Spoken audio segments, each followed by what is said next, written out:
Tonight's coverage of the NLRL Sunday League is brought to you by Malwa Transport, oversized cargo and trucking logistics specialists of Quebec.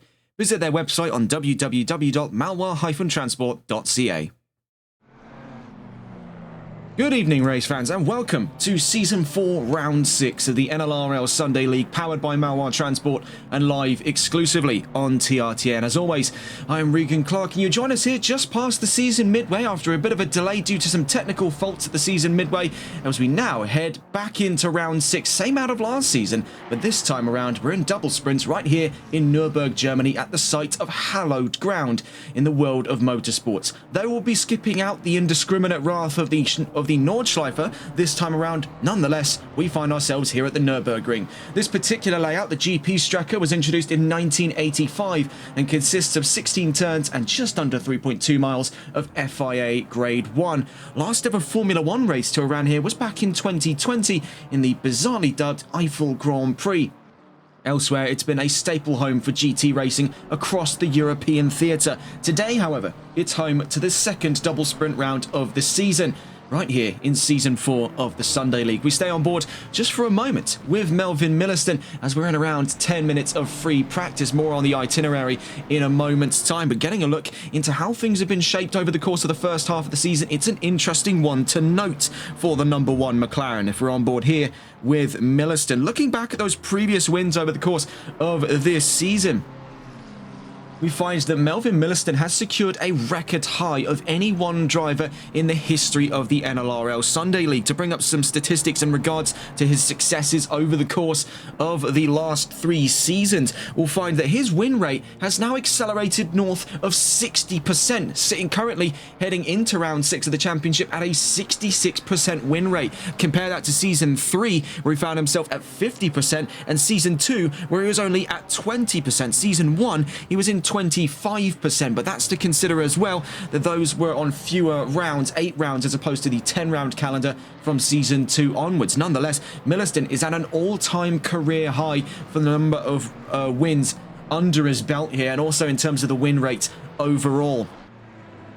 Looking into the amount of total wins he's had over the course of his career here in the Sunday League, he is standing head and shoulders above the rest of the competition. Now, his 12th race win coming up out of last round at the Circuit de Spa-Francorchamps. He sits with 12 wins, and that's 7 north there of Wesley Kuiper, Jason Bush and Tyler Vermaak in that joint second place. Cas van Velzen down in 5th there with the only other multiple time accreditation. The rest only with a single race win to their name. That includes drivers such as Axel Cassier, Alexander Rojnov, Ian Skeen, Diman Ivanov, Martijn van Manen, Hayden Puttock and Louis Baptiste over the several seasons of competition here in the Sunday League. Looking at where the championship is concerned, and we do feel the need to address a little bit of a clarification coming up for the run of the championship standings. An unexplained error is preventing us from being able to access some reliable data for the overall championship standings. So to rectify this issue, we'll be showing you in the overhead scroll in a moment's time the run of things for the Pro Division, and then we'll talk in depth about the Rookies Top 10 in a moment's time. We just feel the need to get that out of the way to avoid any kind of confusion. Hopefully should be fixed by the time we head to round 7 of the championship. Onto that though, Melvin Milliston leading the charge in the pro standings from Cas van Velzen in 2nd place. Christian LeBay only a single point off in 3rd, with George Todd gaining distance here in 4th place. At the back of the top 5, James Mason with 99 points, up the road from Ben Cheeseman in 6th with the 5-star esports team. The two separated by 6 points in the championship. In the pro standings, Scott Milbank in 7th place with Tyler Vermaak in 8th with 67.5 points. And in 9th place, we find Kyle Jenkins.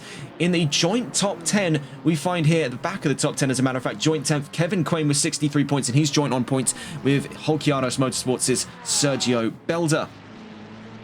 Then looking into the rookies then, and we'll be able to get a little bit of some in-depth conversation, both in regards to the rookies, the teams, and also the regulations for today. But here are your rookie standings after round 5 of the championship. Sam Angel continues to lead, but note the gap now sits at only 14 points between himself and the up-and-comer here, William Bajor of VEC Esports. Now 2nd place in the standings with Stefan Nicolai in 3rd, Joshua Elbela 4th, and Zolt Beefgartner in 5th. Franz Sanchez in 6th, JM Quito in 7th, Carl Martel in in a joint 8th with Nye Roberts and Alexander Hivrich to round out the top 10 for the rookies. In terms of the team's championship, we find that Velocity Esports is on a narrowing margin here at the front run of the team's championship, only distant from 5-Star Esports by looks of things here by only 9 points in the championship. Then that's only 2 points between 5-Star and Malwar Racing, with the most recent introduction of Jason Bush to the Season 2 champion, mind you, to their lineup. They're 50 points clear of Euro Titans in 4th place, with Exclusive Esports 28 points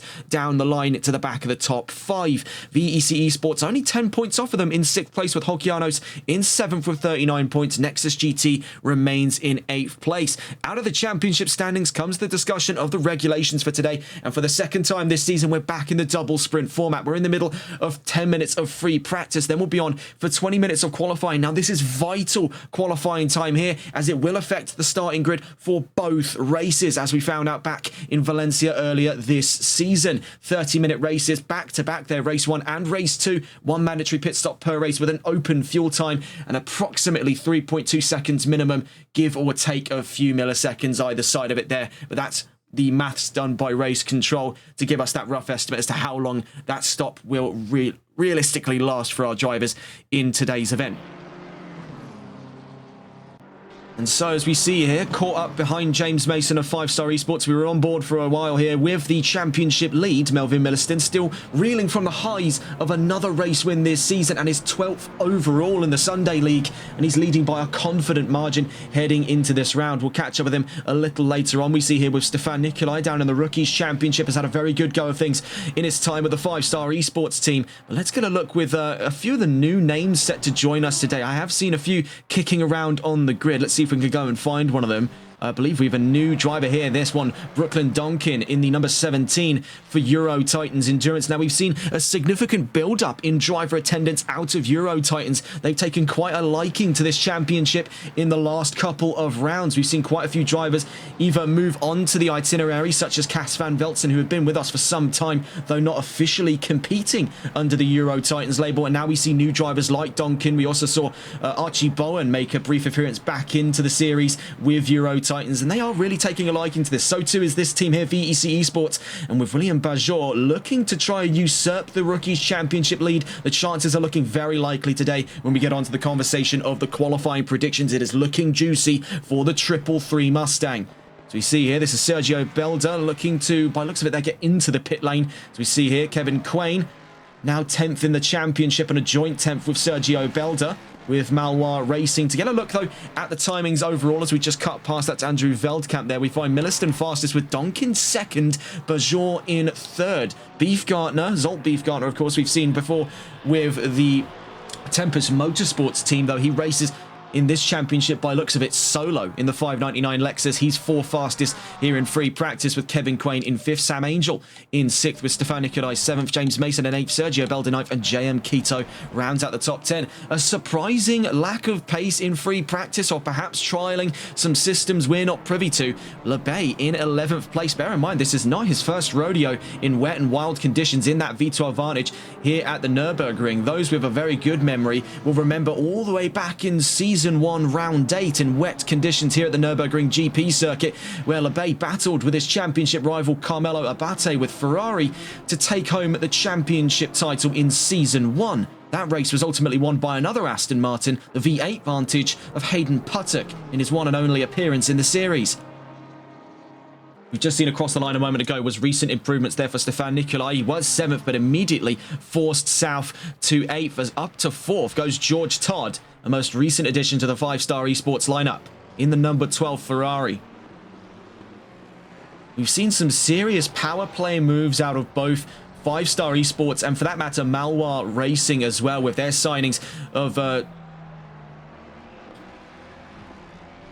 whereabouts is he on this grid here? Whereabouts is there he is, Jason Bush, in the number 33, the Season 2 champion for the Malwar Racing lineup, and the most recent signing for George Todd in the number 12. We will see that Bush is about to cross the line. He was just exiting Coca-Cola Curve in the 33, but sadly, so it does appear, not to set a valid time. So reluctantly, at the end of free practice, not an awful lot for him to walk away with here, as he is one of several drivers at the end of free practice not to have set any times at all.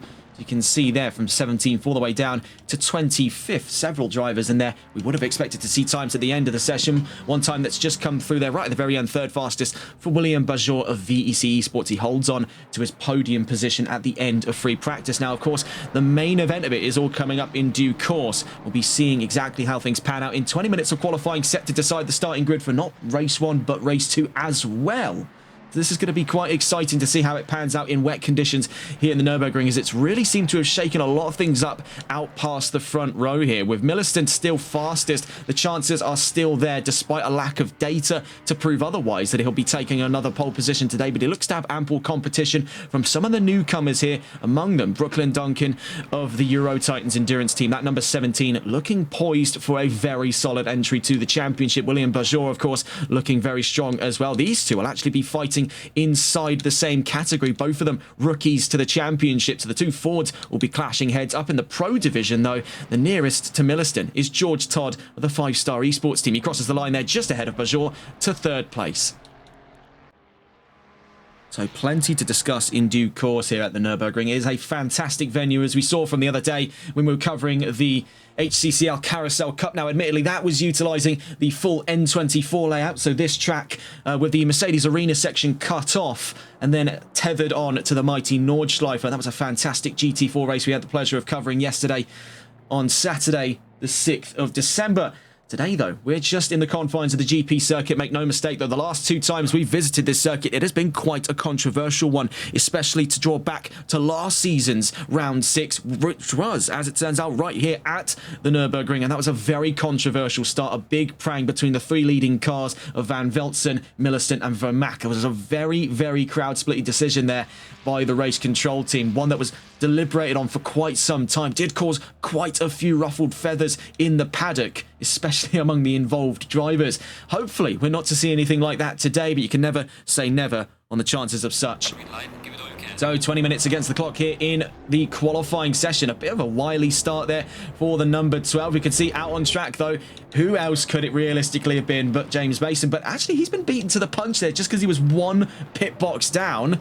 And it's Melvin Milliston first out onto the session. So we'll get on board with the number 1 as we recount not only the balance of performance for today's race, but also the qualifying predictions, as it definitely does seem to be a little bit on the lopsided side in terms of accuracy. We'll see exactly how true that is, especially with prevailing conditions right now, heading through the next 19.5 minutes. Starting things off, though, as we're on board once again with Melvin Milliston, the defending Sunday League champion out of Season 3, looking to become the first ever consecutive and multiple time Sunday League champ on the way that he's been performing this season. Looking at the balance of performance for today's round, Aston Martin, Lexus and Bentley all on the same routine here. They're in the top end for weight reduction, 40, 29 and 20 kilos respectively from the V12 Vantage, the RCF and the Continental. McLaren, however, joined the itinerary for double figure weight loss, and this will be fantastic news for several drivers, including that of Melvin Milliston. They'll be losing 11 kilos apiece here on their 720Ss heading into today's round of the championship. Mercedes losing 6 kilos, so that's great news for a few drivers there, among them Cas van Velzen, one of the premier users of the AMG this season. Porsche also losing 6 kilos, Ferrari gaining 4, Ford gaining 6, BMW, though, on the short end of the stick here, gaining 18 kilos. It's not going to be grand for them, and several drivers could struggle. Though, looking at the conditions right now, I would make the assertion that it could actually play nicely into their hands, because it's allowing them just a little extra weight to ford more water on track. They could actually use that to their advantage coming up if the weather is to prevail like this over the next 2 races to follow. Looking at the qualifying predictions, this does tell us a very bizarre story. As you can see, a lot of these times are going to be, I would say, quite far and away what we would expect to see heading into this session, as these definitely do look like drier times on the timing charts here. William Bajor predicted at pole position under those conditions, whatever they may be, with a 155.277. Brooklyn Donkin second, with Jason Bush third, LeBay fourth, Taylor Wolford in fifth, Kevin Quain sixth, JM Quito seventh, Dan Junior Poulon in eighth, Ivan Sanchez in ninth, and Thiago Moreira in 10th place. It is definitely a bit of a bizarre one to consider when one walks into the conversation of the conditions at play here. At 55, I mean, you are talking times in much more favourable stead than what we have today. I don't necessarily think we'll be seeing times in and around that range.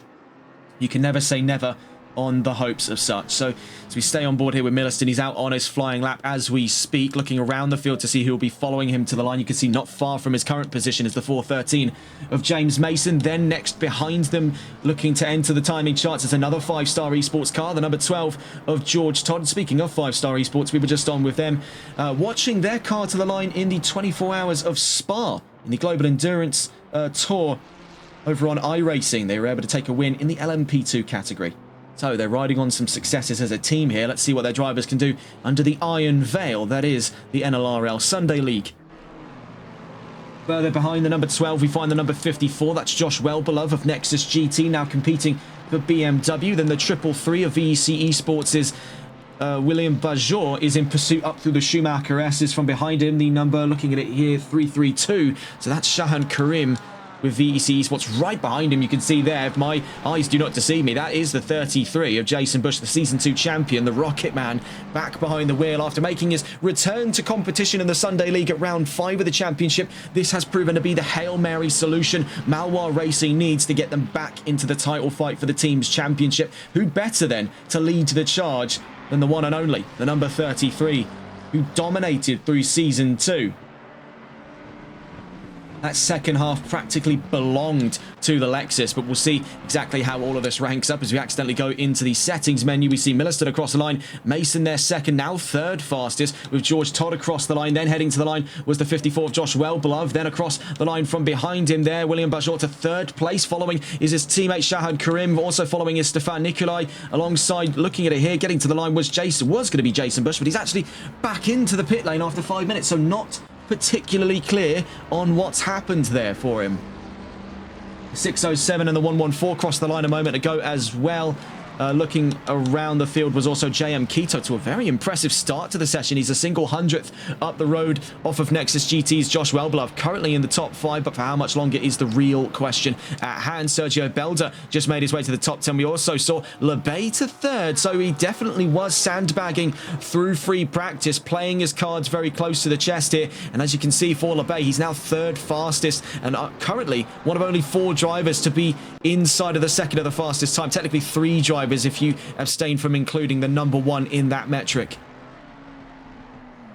The 719 crossed the line a moment ago to start another flying lap. That'll be out of looking on the field here. That's Sam Angel in the rookies division, currently leading the rookies division, heading in around 6, but by a narrowing margin over the most recent successes. 3 division wins in a row for his current rival, sitting in 5th place here, William Bajor of VEC Esports. Alan Alexander recently up to 4th fastest there, behind LeBay and now ahead of Bajor, with James Mason still maintaining a top 10 position. Across the line a moment ago went Kyle Jenkins, faster than Andrew Veldkamp of Malwar Racing. The 5-star Esports 113 is off from his teammate, the number 5 of Stefan Nikolai, and the number 114 of Ben Cheeseman by a couple tenths of a second.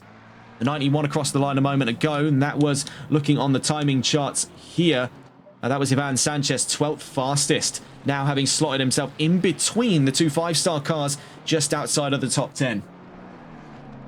413 in the 12 across the line a moment ago. George Todd does slice the gap down on Melvin Milliston. It did go up to just north of a second. He brings it in to less than that. William Bajor across the line to third fastest once again. Now a couple tenths up the road off of Christian LeBay. Looking at it there, it's a factor of about 217 thousandths of a second. 420 across the line, so here comes Cas van Veltzen, 4th fastest for the Mercedes there as he crosses the line.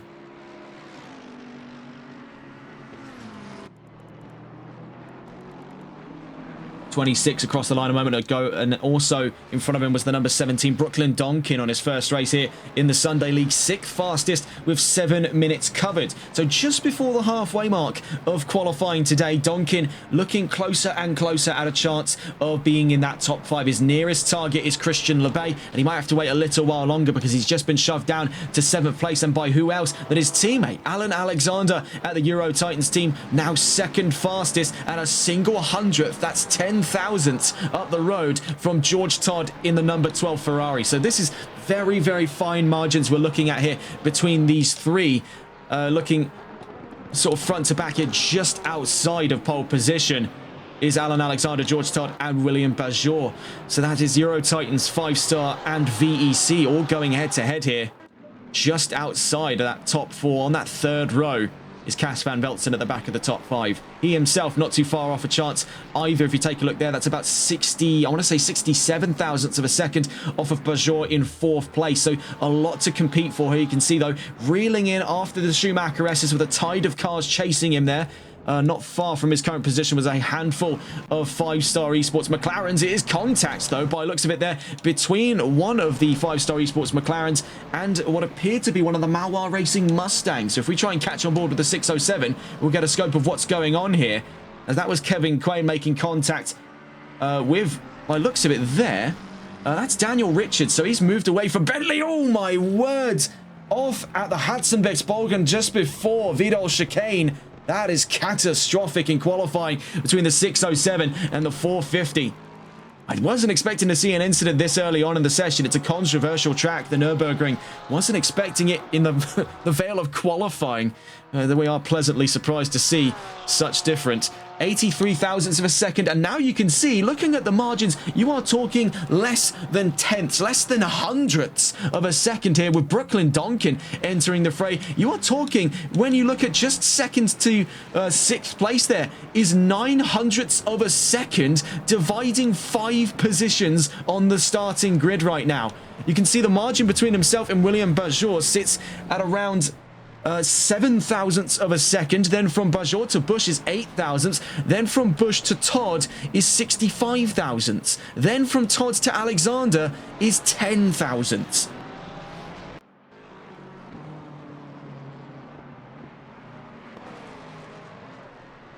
Tyler Vermack from the Twitch chat just pitching in with experience, having also driven the Mercedes, saying that he expects that Van Velzen may not be having the greatest of times today from experience in driving the 2020 Mercedes during the course of the AMG Virtual. There's a bit of a handful at this track, and with these conditions, it's not going to get much better. For Van Velzen at the moment, he finds himself 8th fastest off of LeBay by a single tenth of a second in the number 420 Mercedes. One of the only Mercs in this championship, as a matter of fact, on the grid in total. He's the only one to race for Mercedes AMG, so it's a bold decision by Van Velzen. We've seen him perform in a myriad of machines. I think one of the most poignant changes we saw in his career was the move to Porsche last season, where he did exceptionally well in the second half of the season.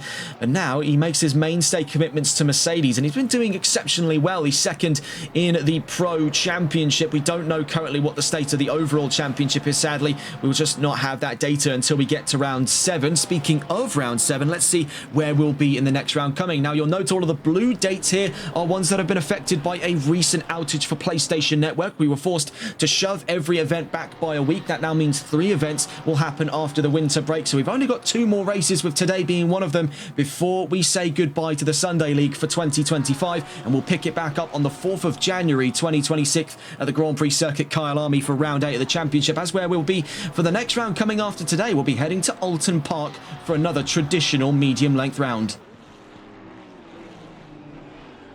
We watch here Van Velzen in the most recent time, as we've been discussing the calendar, has dropped down to 10th place, now behind Zolt Beefgartner. And moreover, has been shoved down an extra peg by the introduction there of Jason Bush to 2nd fastest. So this is quite an exciting thing to see, because in recent memory, with round 5 being the first of its kind, we still get this exciting example of every single champion on the grid is present in this race. And moreover, every single champion in this championship from season 1 to where we are today is inside of the top 10. That's the season 2 champion, Jason Bush. You have the season 3 champion, Melvin Milliston, and the season 1 champion, Christian LeBay, all on the same grid, all within the same top 10 positions.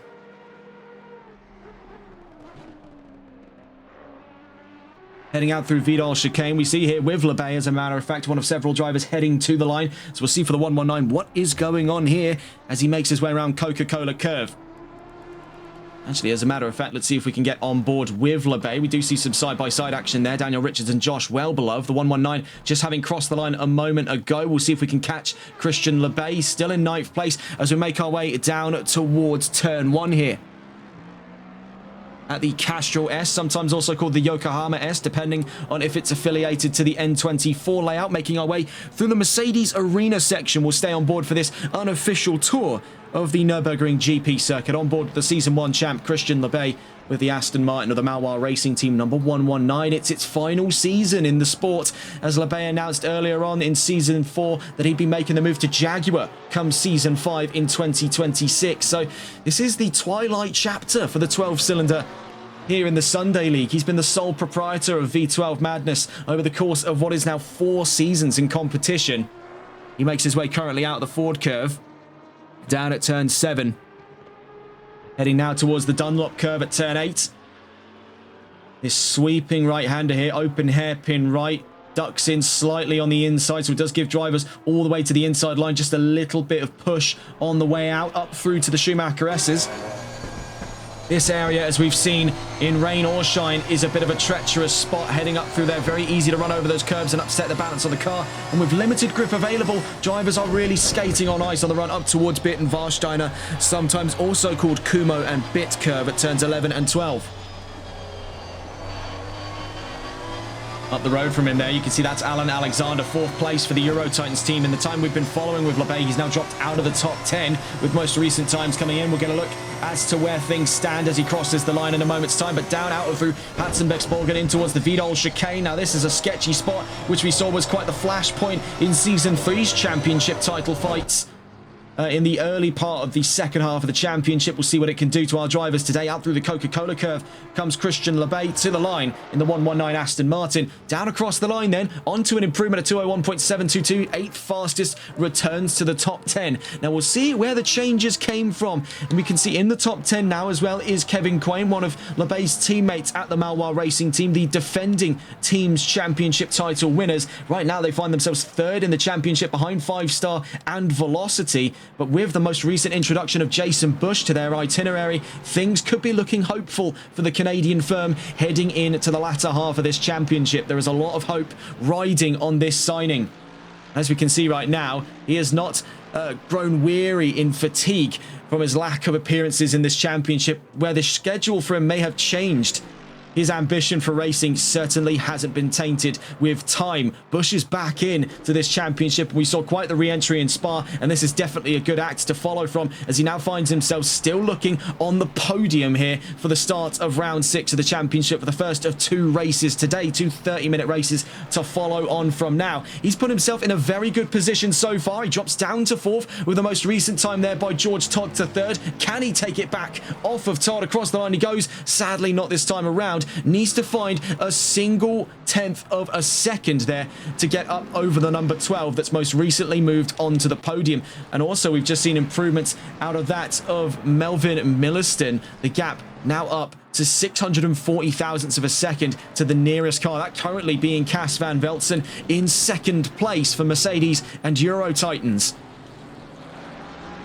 We see, though, most recent introductions, and it's the newest kid on the block for the Euro Titans lineup, Brooklyn Donkin, 2nd fastest now, ahead of the mainstay of Cas van Velzen, into 2nd place on his rookie debut. It's an exceptional performance here for the number 17, but can he hold a candle to what has been measured domination in Season 4, I should say, so far by Melvin Milliston? He's thwarted his own record out of Season 3 for what previously sat at a 50% win rate in the first half of the championship to up to 66% now as we head into round 6. Oh, a big snap out there, and into the wall goes Donkin on the exit of the Mercedes Arena section on the run onto the RTL out of turn 5.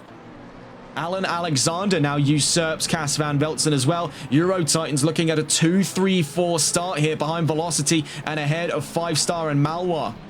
So Euro Titans could equally become a big part of the team's championship with performances like these out of drivers like Alan Alexander and Brooklyn Donkin, who are still relatively new to the scene in the Sunday League, both of them competing in the rookies division. To give a simple synopsis as to what the rookies is, even though these drivers may be experienced in their own respect, it's rookies in comparison to the championship itself. This is Alexander and Donkin's first time competing in the Sunday League. Well, their first season, I suppose, is more relevantly, because we have seen Alexander a few times this season already. And for Donkin, this is his first ever appearance, so making a solid first impression.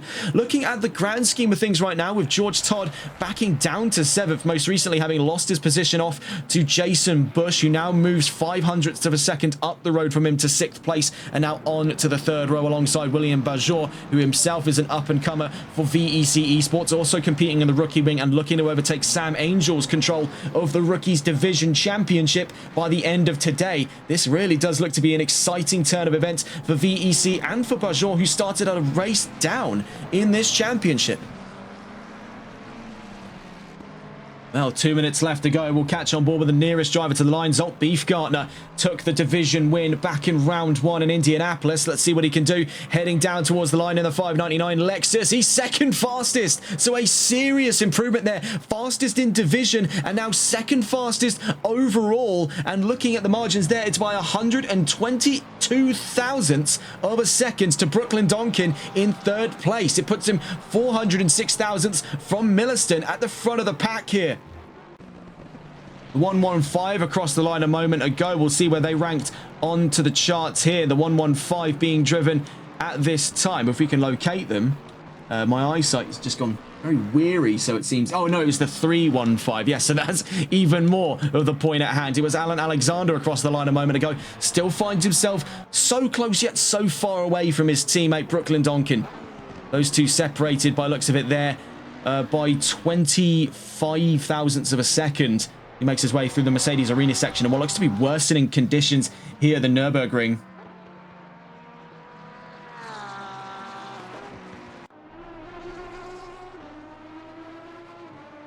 .54 across the line a moment ago. That was Josh Wellbeloved. He finds himself still down in 18th place for Nexus GT. Now, this has sort of been their fledgling season in the Sunday League for Nexus. Both him and his teammate Ben Hart have seen Nexus through onto the standings in the team's championship. This is their first run of the show here, and it'll be quite interesting to see where things go for them before the end of Season 4, and moreover, if we could expect to see them on the run to Season 5 in 2026.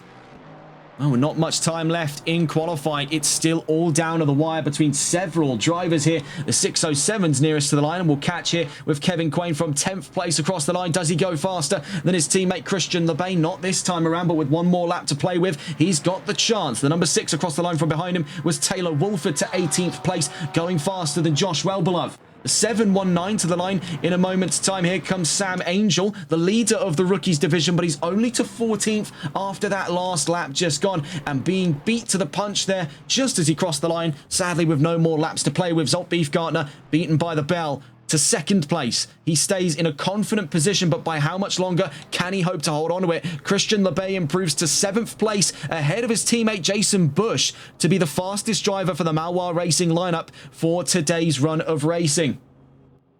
The number 5 to the line from a moment ago there. The number 5, Stefan Nikolai, 16 for the end of qualifying. The number 17 is still to be expected at the line here. Brooklyn Donkin on his first ever qualifying here in the NLRL Sunday League. What can he put through right at the very end of qualifying? Can he usurp Zolt Beefgartner? Yes, he can. And if he had a little bit more time, he could have slammed the gate shut here on what could have been a runaway pole position for Melvin Milliston. But by looks of it, they're close, but no cigar. The 74 nearest to the line, Sergio Belder, makes his way out of Coca-Cola Curve. The 333 in pursuit. That's William Bajor from 6th place. Belder to 16th. Bajor to the line from 6th. And at the end of the qualifying session, sadly, no improvement for him there. The number 1 comes to the line. So was there ever the chance? No, says Melvin Milliston as he opens the gaps up once again. Crossed the line a moment ago. James Mason to 8th fastest. The 33 coming to the line. Here comes Jason Bush. Can he go faster than Mason and LeBay across the line? Yes is the answer. 400ths up over the 119. The 33 to 7th place. The number 26 coming to the line. And that's JM Quito with Holkianos from 15th. Stays there. The 114 last to the line then. Ben Cheeseman from 13th place. And goes to 12th for the end of qualifying here for the first of 2 races to follow at the Nurburgring. Well, a very action-packed end to qualifying. The bottom line, though, it is still measured control by the defending champion. Melvin Milliston back onto pole position, but the most exciting stories are on the rows behind him. As we find here, joining him for the front row is Brooklyn Donkin on his first ever qualifying session in the NLRL Sunday League. Zolt Beefgartner third with Cas van Veltzen fourth. Alan Alexander in fifth with William Bajor in sixth. It's been a real day in what I would say is the sun, but obviously taking a look up, the sun's not a very present factor today, but it's been a real day out for the rookies with three of the top five spots occupied by rookies and 4 in the top 6 occupied by rookies. We'll get onto that full grid in a moment's time, but we do have some articles of news to discuss before we get onto the grid for race 1 of 2 today. Now, to update you on what the itinerary is concerned with, looking at the regulations, we've just left qualifying and are in for race 1 and immediately into race 2, both of which, as we learnt back in Valencia, will operate off of the grid set in qualifying. So these are very powerful positions to talk about on the grid coming up into today's event. So getting into the discussion of news as we wait for the grid to form up, the elephant in the room then, as recent announcements come out of the Formula One World Championship. And for the first time I'm trying to count here, since 2021, for the first time since 2020, I should add. So it's been 5 years before Formula One would see another British champion, and Lando Norris is that such champion who wins the 2025 Formula One World Drivers' Championship in a very closely measured 3-way split between himself, the defending world champion Max Verstappen, and his teammate Oscar Piastri at McLaren. Looking away from Formula One as they close their doors for the season, Formula E opens it back up, and with an exciting first event in Sao Paulo, Jake Dennis wins with Andretti, with Citroën Racing taking their first ever podium on their first ever event. Looking into the results of things, it was Jake Dennis to win for Andretti Racing Avalanche in the Sao Paulo E-Prix, with the last season champion Oliver Rowland with Nissan in second, and Citroën's most recent signing Nick Cassidy finished third on their first ever event as a team. They replace, I believe it's DS Penske on the grid if I'm not mistaken. Well, no more to discuss on that as we take a look as the grid lines up, and it is an expansive number of drivers in today's event, 26 in all, and we'll get all the way through them before we get onto the formation lap 3 minutes before that. So let's start things off up at the front row. Melvin Milliston on another pole position, with Brooklyn Donkin in his first ever competitive entry to the Euro Titans, I should say, in the NLRL Sunday League, finds himself in second place. Zolt Beefgartner in third, with Cas van Veltzen in fourth, Alan Alexander in fifth, with William Bajor in sixth place. Jason Bush in seventh, with Christian LeBay in 8th, James Mason in 9th, and George Todd in 10th. Kevin Quain in 11th, with Ben Cheeseman in 12th. Ben Hart in 13th, with Sam Angel in 14th. JM Quito in 15th place. Sergio Belda 16th. Stefan Nicolai in 17th, with Kyle Jenkins in 18th. Taylor Wolford in 19th, and Josh Wellbeloved rounds out the top 20. Ivan Sanchez 21st, with Shahan Karim in 22nd. Daniel Richards in 23rd on his move away from Bentley and over to McLaren. It was definitely a gamble here, but one that doesn't appear to have paid off on his first qualifying session with McLaren. Tiago Moreira with Porsche in 24th, ahead of Andrew Velkamp, who rounds out the top 25, and starting in 26th there is Will Taylor in the 387. So taking a look at those powerful positions at play for this grid, Milliston, of course, to start both races, race 1 and race 2.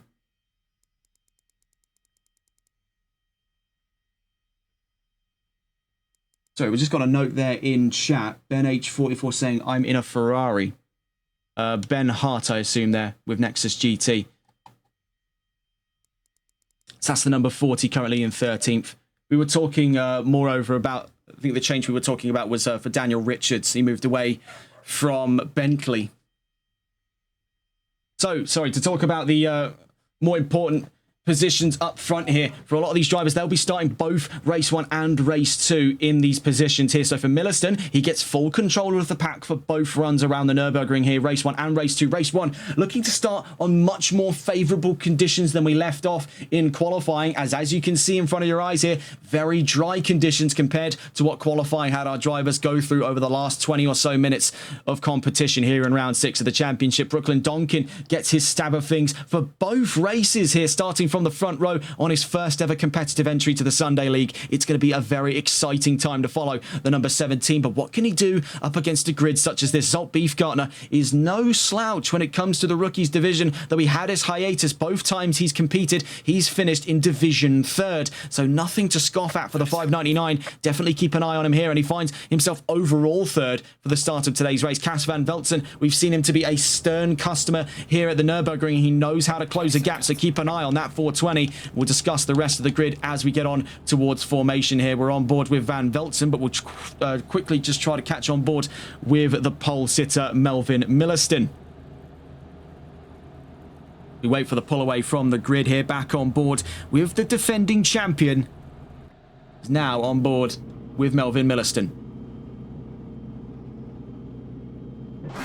What has effectively been a solo entry for the Velocity Racing team, their sole representative in the team's championship. He has done a world's favour for the Velocity Racing team.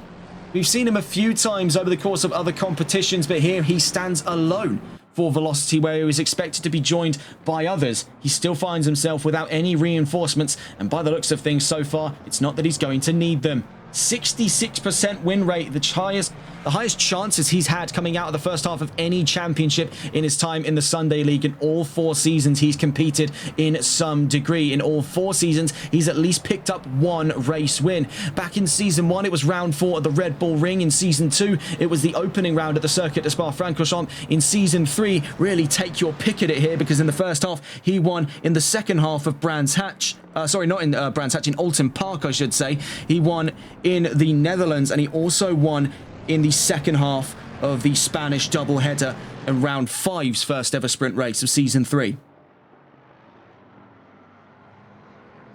And then, of course, in Season 4, I mean, you're really not starved for options here. Looking at those previous wins, take a pick, second and first halves of Valencia's double sprint in this championship. Also won outright in Italy. And then that was on our first of 2 visits to Italy as well. I believe that one to be Imola, with Van Veltzen winning in Monza. It could be the other way around, actually, as we take a look to the calendar here. Yes, it was Monza.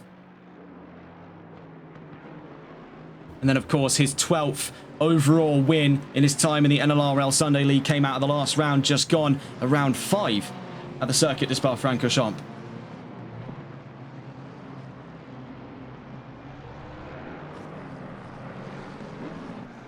Now, there is a bit of fears surrounding Milliston in terms of tech. Now, he was unable to compete in the XCL Pro Series yesterday. I believe I was informed due to technical issues. So he is playing with fire heading into the Sunday League, but knowing he has a championship title to defend, and he leads the championship so far on the highest percentile win rate he's ever seen in an opening half in his time in the Sunday League. He has got serious titles to defend here.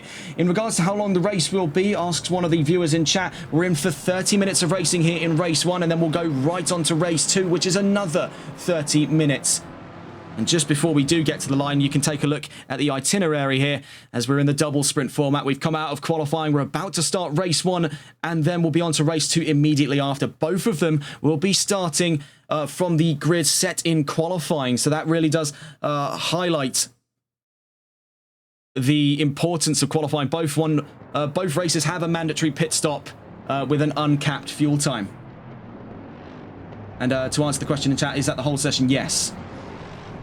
So we have race 1 right now, and then right after the 30 minutes of racing ends here, we'll be heading into race 2. Both of the grids decided by what has been set in stone here in qualifying. Without much time to discuss here, 30 minutes against the clock for race 1 of 2 of round 6, season 4 of the NLRL Sunday League, powered by Malwar Transport and live on TRTN. Heading out through the Coca-Cola curve then. Could it be gunning for race win number 13 here, starting from pole position? Here's Melvin Milliston, followed with 26 cars in all, either side of it heading to the line. Here we are, green and racing here in the Nurburgring, and already an exceptional start if you look down the order from the front row, but out back it is carnage here in the Nurburgring. Get a look on the instant replays. Very little time to consider it, as we see here, nearly 3 abreast down towards turn 1. With Brooklyn Donkey looking to go all the way around the outside. It was an absolute clatter show out back there. Take a look as it's dust settling on the opening straight. Several cars caught up in the calamity of it all. And the dust has yet settled on that grid. So many casualties involved. But one thing is for certain, Donkin and Milliston are still comprised of the front row. Right behind Donkin at this time, as you can see, several drivers that were caught up in the fray. But behind Donkin, there is Cas van Velzen. He's already up the road into third place. Heading out through the Ford curve, chasing no less than a Ford, the number 17 of Brooklyn Donkin. Things have definitely been a bit of a horror show for quite a few drivers in that opening foray down towards turn 1. I really don't know how to describe that. Very rare has it been where we've ever seen an incident on the starting straight. Last time one can recall that season 1 round 5 at Indianapolis. There was a huge clatter on the start. I think that's the first time in well over 3 seasons we've seen anything of that degree. We see here sliding out towards Bitten Warsteiner. Van Velzen still looking to gain ground here over Brooklyn Donkin. Meanwhile, Melvin Milliston is opening the gaps and just running away with the race lead here at the start of race 1 of 2. Looking out back, you can see so many drivers that were caught up in that opening incident. Among them, you can see is Ivan Sanchez with serious nose damage. Having a bit of upset there. Looked to have been Stefan Nicolai, who now drops down towards 19th place, potentially to drop to the back of the top 20. We see George Todd, who was quite far up through the order, if last memory serves, now finds himself way out back fighting with Ivan Sanchez. The two side by side through the Vidal chicane. Ivan Sanchez was hit from the back end there by Stefan Nicolai, and now is forced into the pit lane. He'll be furious. Not the greatest start in the world for Holkianos, and the same story resides for Malwa. As you can see there, that's Christian Lebay into the pit lanes as well as Sanchez. You see here the 719 being attacked by Will Taylor, but what's gone on here at turn 1? That's the 607 of Kevin Quain. Multiple car pile-up down at turn 1. 2 laps, 2 calamities. How on earth have we had things get this dire here in the Nurburgring? It can't keep going on like this, can it? It can. Watching here, Ben Hart's seen his way all the way through the madness, now into the top 10. He's behind Zolt Beefgartner, and in 8th place here. It's a sizable improvement for Nexus GT. You see here, George Todd is caught amongst a real crunch here. A few rookies in front of him. Sam Angel and Thiago Moreira out back. He's got another rookie on his tail. Stefan Nicolai, his teammate at the 5-Star Esports. James Mason behind them. And then JM Quito down in 18th place, trying to make sense of what exactly has gone on in the opening run of laps here. We see another incident, this time having befell the 607. I think that is just it updating now, as you see the official toll of damage for the number 607. He's down to 19th in this race. Meanwhile, a big switch up there inside of that top 10. As we see now, Cas van Velzen has overtaken Brooklyn Donkin for 2nd place. Whilst we've been trying to piece together what's been going on the rest of the grid, Donkin down to 3rd, Cas van Velzen to 2nd place, Jason Bush in pursuit there of 3rd place. It could be a 3-way split here for 2nd before we've even hit the 5-minute mark of race 1. William Bajor in the top 5 there, ahead of Josh Welbelove, and I must say, it has been a real day in the sun for Nexus GT. So early doors here, and they've seen such a massive turnaround with both cars in the top 10. They could finally start to make a real challenge against Holkianos in terms of the team's championship. Are we running 2 monitors? No, we're running 3 as it stands right now. Into the pit lane as well went William Bajor into the pits now from 5th place, now down to 8th place. Also into the pits goes James Mason as the toll of damage drivers continues to rise. You can see significant nose cone damage on the 413. The number 26 joining him here, that's JM Quito with Holkianos Motorsports. Brooklyn Donkin maintains 3rd place by a shaky relationship here, because you can see it is starting to fall even further into the iron sights of the Season 2 champion. Jason Bush is in pursuit firmly of a podium position early doors here in race 1 of 2. With Bajor leaving the pit lane, he'll have dropped out of the top 10.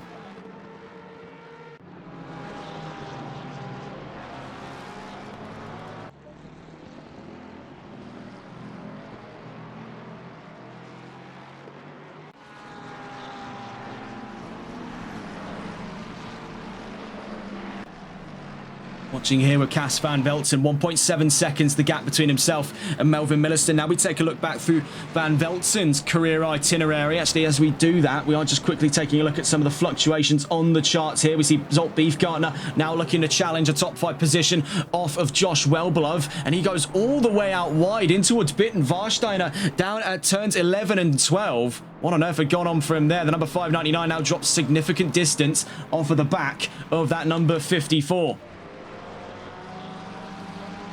Nearest fights is where we can also see Sergio Belda versus Taylor Wolford. And that's VEC Esports versus Holkianos. Now quickly back onto that discussion as we see here Jason Bush in pursuit of Brooklyn Donkin. Just to talk quickly about Cas Van Velzen and his career itinerary. Of course, he took his 3rd win this season at the 4th round of the championship in Monza with Mercedes. That was a very exciting time for him, and his 3rd career win so far puts him in a solid 5th position in the overall mark of race winners. He's behind a joint 2nd as it stands right now between Jason Bush, one of your drivers here on screen at the moment, as well as Wesley Kuiper and Tyler Vermack, all with 5 race wins to their name. Now, that doesn't hold a candle after the dominance we've seen out of Season 3 and into Season 4 out of Melvin Milliston. That sits as the only of its kind to be 2 figures at 12 race wins after the last race just gone.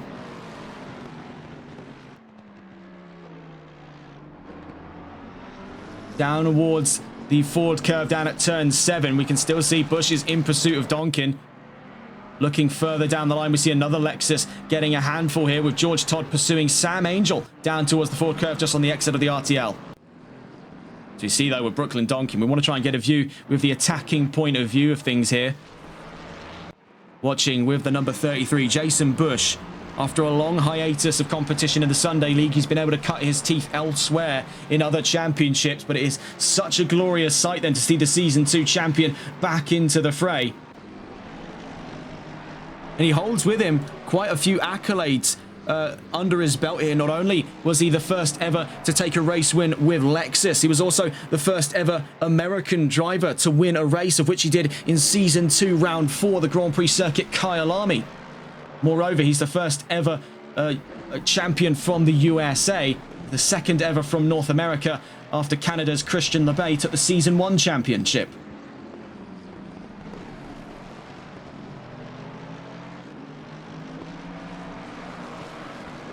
Out through the Coca-Cola curve, Bush is still in pursuit of things here. Van Velzen takes an early run to the pits, so that does leave 3rd place open, now to be inherited by Jason Bush. Moreover, Brooklyn Donkin moves up to 2nd place. It's an early port of call there for Cas Van Velzen, but I can start to get inside the 420's head and start to piece together maybe what is the call here for Mercedes to bring the car in so early, and it's to avoid this huge wad of traffic that's going to be mounting towards the back of the field of all of the drivers who have been caught up in that incident from earlier on in this race. Taking a look back towards the instant replays, I believe taking a look at it here, this was the race start for round 1, race one of round 6 of the championship. So you can see out back it was bedlam from the start. There's so many caught up in the mix, and it wasn't any much more pleasant for the drivers up front, as well as it was nearly 3 abreast down towards turn 1. Watch here though with Bush, he's in the fight firmly for 2nd place, strategically could be for 3rd later on in race 1 today. 21 minutes left to go then. Already a very exciting first of 2 races, and to currently give us the scope of things just before the 33% mark, just before we've covered our first 10 minutes. Melvin Milliston leads with the fastest lap, Brooklyn Donkin in 2nd, and Jason Bush in 3rd. Zolt Beefgartner in 4th, with Josh Welbelov in 5th place. Sergio Belda in 6th. With Sam Angel in 7th, George Todd in 8th, Stefan Nikolai 9th, and Will Taylor in 10th. You can see quite a few drivers have already come into the pits. Among them were several drivers caught up in the opening lap incident, but we can see in more recent times as well have been strategic calls, for such as the case been for the 420 of Cas Van Velzen. We saw an early call for Mercedes. They had a very good start to this race, up to 2nd, overtaking Brooklyn Donkin on his first ever competitive entry to the NLRL Sunday League. So Van Velzen looking to play chess and not checkers here here in the Nurburgring. We've seen also recent moves down the line in a three-way bash here for position. Lexus versus Ferrari versus Ford, and defending his position is Sergio Belda, now being taken for ransom there by the number 12 of George Todd for 6th place on the exit of the Coca-Cola curve. Sam Angel in pursuit now of Sergio Belda. This is all for 6th overall. Locally, it's for the fight of 7th place for Sam Angel against the likes of Sergio Belda. We see it quickly upgrade into that fight of 6th. For 7th, though, is 74 around the outside of the 719, and up front is the number 12. So you see having a run all the way around the outside of turn 2 into the Mercedes Arena section. He's going to have to keep things high and dry, but Sam Angel tucks it in for a fantastic run around the outside over Sergio Belda in the number 719 Lexus. That was a brilliant move there by the current Rookies Championship leader, as he knows that gap has just been opened up between himself and his most recent adversary in the championship, being William Bajor, who was one of several drivers caught in the opening lap.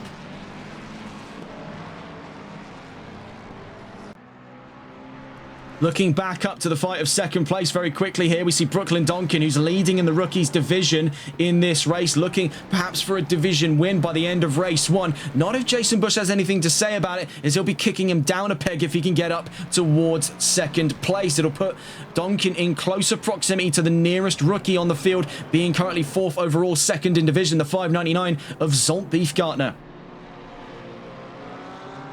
Just laps around there. That was the number 99 of Thiago Moreira down in 25th place with Porsche. Pursuing not far behind his current position. You can see lurking in the background there is the stealth black and those little strokes of magenta off of the 54. That's the Nexus GT BMW of Josh Welbelove in 5th place right now. Looking up through the field here. Bush having dropped a little bit of time over Donkin. These two in a world of their own right now in that fight for 2nd place. It's the old 5.4 versus the new 5.4. They're two sides of the same coin here. Juggernauts in the GT3 division, the Ford Mustang and the Lexus RCF. What used to be the sort of elder king of the ACC meta is now met by its most recent replacement. So it's a fantastic little study to see here. Brooklyn Donkin on his first ever race up against a veteran of the Sunday League, and almost in perfect symmetry to the situation they find themselves in. The newcomer to the field is in the newest car for ACC, and the veteran is in one of its oldest. It's poetic. You couldn't write a situation like this.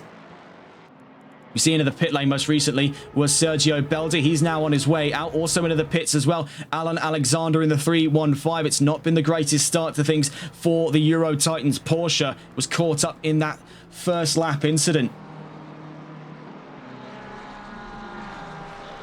You see here Bush v Donkin making their way out of the Schumacher curves, coming down towards Bittenwarsteiner. This is still for 2nd place currently, though we'll see how it stands later down the line when strategy takes both of these drivers into the pit lane. We're on board with Jason Bush. On the exit now of Warsteiner. That thunderous sound of that 5.4 litre under the bonnet of this Lexus RCF. Heading down towards the Vidal chicane then. Taking things nice and easy here. We're heading towards the halfway mark, so some of these drivers may start considering their run to the pit lane. They've been playing things relatively safe. We have seen their yellow flags have come out through Warsteiner. That's for the 99 of Thiago Moreira, with Porsche in trouble. You take a look with these two here, still very, very close to the action for the fight of 2nd place. Caught in the slipstream right now, but a little too far away to be sizing up a move over Brooklyn Donkin, who I must say has done a very sizable job here on his first race in the Sunday League to go toe-to-toe with a seasoned expert of it. Very few drivers have been able to hold the accolade of keeping Jason Bush in their rear view mirror. Brooklyn Donkin doing this on debut. That's some serious grit from the Ford.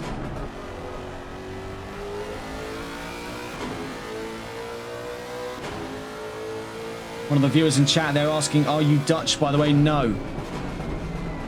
15.5 minutes left to go. We're getting ever closer to the halfway mark here of race 1 of 2 today. Out through the Ford curve, you can see difference in lines there. Bush trying to find even one extra available inch either side of the racing line here to try and get the leg up over Brooklyn Donkin. This is a very, very close matchup between Lexus and Ford. It's one of the least likely you'd expect to see in this championship. Heading up through the Schumacher S's here. Donkin from Bush. 5-star Jupiter in chat saying I think they were asking Tyler, well, to answer their question, also no.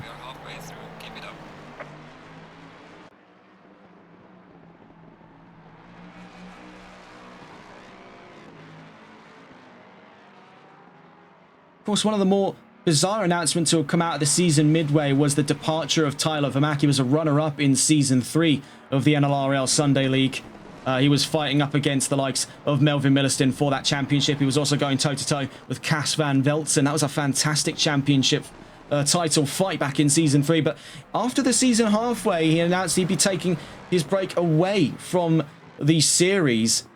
With still rumours kind of up in the air as to whether or not he'll be making a return officially for Season 5. We knew, of course, that he was gearing himself up for a full-time commitment to, I believe it was Porsche, right before his exit of the sport. So we don't necessarily know at this time whether or not we'll expect to see the South African talent once more on the grid heading into Season 5. But there are some serious changes coming. Among them is going to be the first in a while here since the end of Season 2. It's going to be the first full-time season by looks of it for Jason Bush. He's made his way into the championship here just at the halfway mark last week. Actually, last 2 weeks ago. Of course, with last week being delayed due to the PSN outages that affected ACC connection, and then later on the connections that affected Xbox. It's a very bizarre one there, but across the board was connectivity issues for the multiplayer features of Assetto Corsa Competizione. But fortunately, the worst has come to pass and we're back into racing, as we've no doubt seen here on TRTN in the last 24 hours.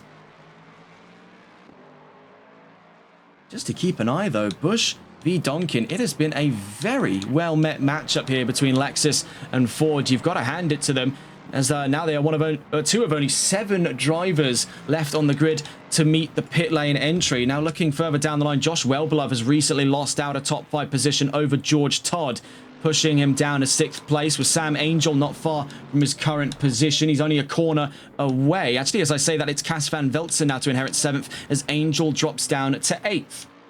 Bit of a bizarre one there. Looking briefly here with Bush and Donkin, they're very close to one another on the exit of Vidal, but who makes the leap to the pit lane? And there, by the looks of it, ooh, a bit of a leap, and sadly, because of the curbs, washed out there was the 33. He wanted to go into the pit lane, just carried a little too much steam on him there in the Lexus, and ended up running over the curbs. That's a bit of a rare one, but nonetheless, that's going to leave Bush out for one more lap before he can come back into the pit lane. Looking as to who maybe has got into the pit lane, you'll be finding no such luck in the top 5 and further out to the top 6. No considerations there from Josh Wellbeloved. We see Cas van Veltzen, a man on a mission here, was in 2nd place on his way out towards the pit lane for the first time. He's done a deliberate undercut strategy and is starting to see the benefit come through, as he's already up to 7th place. He's got past Sam Angel physically on track with no strategy involved, no strings attached there for the 420, and he's back on the charge inside of that top 10. 11 minutes and 45 seconds left to go. Looking up into that top 3 once again, we find Jason Bush versus Brooklyn Donkin, but I want to take a look a little further down into the run of things towards the back of the field here. It's just inside the top 20. The 2 VEC Esports cars look to be going head-to-head in a moment's time. Shahan Karim versus Taylor Wolford. Porsche versus Ferrari. Out through Bitten Warsteiner. Now, if these two trip over one another, to whom's benefit will it be? It'll be to that of James Mason, who was one of several casualties in the start of this race. And heading now towards the final 10 minutes. He's down in 20th. Fortunately, he'll be able to pick up the pieces, as mentioned earlier in this broadcast.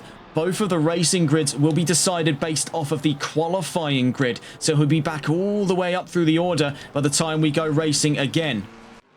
Looking back up through the order, we see Bush still drawing in distance on Donkin, but something to sort of bring to your attention is the two of them are running into traffic out back there. I believe that is, looking on the grid, that was not Daniel Richards, it was Stefan Nicolai, and all the meanwhile, we just see that into the pit lane went Brooklyn Donkin, leaving Jason Bush out by his lonesome to take 2nd place. Now, that's a bit of a bizarre sign, because as we saw, there was the ambition on display by Jason Bush to get into the pit lane. I think he missed his opportunity to undercut Donkin, so now he's taking his chances here to try and counter his undercut now. Brom Racing chat asks, when will the next season be? When the season, will there be a next season when this season is done? Absolutely. Same sort of season. Yes. So how we were able to decide the itinerary for Season 4, it was actually quite fun out at the exit of Season 3. We span a wheel with all different names of tracks on it to give us a sort of randomised calendar there in which we were able to decide the race lengths. And taking a look as to how that's affected the calendar, I'd say we really did hit the jackpot because we've got quite a few good races here out of that random draw for Season 4. We'll be doing something along the lines again for Season 5 in 2026. Of course, this is one of only 2 more races before we wave goodbye to broadcasting the Sunday League here in 2025, and then we'll be heading into 2026 for the final 3 rounds of the championship after the winter break.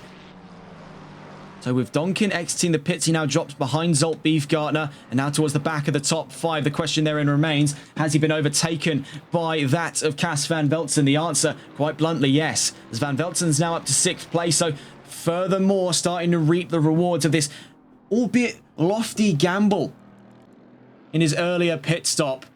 Now his ambitions are set firmly at 2nd place here. Van Veltzen's looking to keep himself as close as possible to Melvin Milliston out of this round. He knows that this is a track where Milliston holds quite a bit of advantage. We see just briefly here with Jason Bush navigating lapped traffic past Stefan Nicolai and dives for the pit lane. 2nd time's the charm here as he doesn't run over the curbs this time around. The 33 is in. 8.5 minutes left to go then. This is a serious position to consider because, of course, it represents right now a podium position for Cas Van Veltzen. If he can get past Bush, the chances are he can get past the rest of the grid thereafter. Zolt Beefgartner is currently next down towards the line. The 5.99 across the line to take 2nd place. 1:56.550 his last fastest. George Todd across the line as well. Up onto the podium positions. Josh Wellbelove making his way to the pits. And the 54 is coming into the pit lane. You see here around the field, some side-by-side action. Alan Alexander unlapping himself from the 91 of Ivan Sanchez. It's been a real emotional roller coaster for the Euro Titans team. Their singular saving grace right now is Van Veltzen. And if you were to go further out from that is Brooklyn Donkin, who I must say has definitely put up quite a good fight here. You can hand that to the number 17, his first race of the season. And he is already putting some decent time, some decent effort, and looks to be a solid position, all things said and done, in today's race. He'll be gunning for 3rd place. And right now, with Van Veltzen seemingly having passed up Jason Bush, that puts Van Veltzen in what is a provisional 2nd place run. Now, the question remains for Brooklyn Donkin. You can see there on the exit of turn 4, he's behind the 33. So Donkin looks to have just been usurped for a podium on debut. The number 17 still has a lot to prove coming into that 2nd race, with all hopes then that things don't pan out like how they did earlier on today. Looking into that replay once again, I believe we still have it on the archive here. This was the race start for race 1 of round 6, and it was just disaster in the midfield there, and it created this huge cascade effect down through the order. Now, we don't know what spurred it. The camera angles weren't super revealing. One thing was for certain, more than a sizable chunk of the grid, at least 1/3 there, was wiped out and set all the way down to the back of the pack in that major incident. 6.5 minutes left to go. There are only 3 more drivers left to pit, among them George Todd and also Zolt Beefgartner and Melvin Milliston. Right now, neither of those 3 take their considerations at the pit stop this time around. Cas Van Veltzen 4th with Jason Bush in 5th. Brooklyn Donkin 6th with William Bajor in 7th place. Christian LeBay in 8th with Sergio Belda 9th. Right behind him there, you can see a fight for 9th place going on as Ben Cheeseman in hot pursuit in the 114. He's in 10th place heading down towards Bitten Warsteiner. Right behind him is Josh Wellbelove in the 54 BMW for Nexus GT. Let's see if we can catch on board with this fight at the back of the top 10 here. We're on board with Ben Cheeseman of 5-Star Esports. Heading down through the Hudson-Bexbolgen down towards Vidal Chicane. The number 40 is now into the pit lane, so I'm told there. Actually, that might have been a longer standing pit lane run. We'll have to take a look at that in due course. What is certain, though, we've got a fight for 9th, and leaping up the inside at Coca-Cola Curve to contact, though, was the 114 of Cheeseman. Forces Belda out wide past the exit of, looking at it here, out of the run of turn 16. Cheeseman to 9th, but he's victim there to the Ford. He's lost a lot of time in the straightaway down towards turn 1 here at Castrol.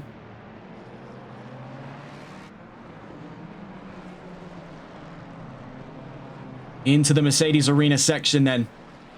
Easy fight back opportunity, but just too far away to make that first step onto the ladder is Sergio Belda, now currently in 10th place, rather begrudgingly so, given the state of that overtake.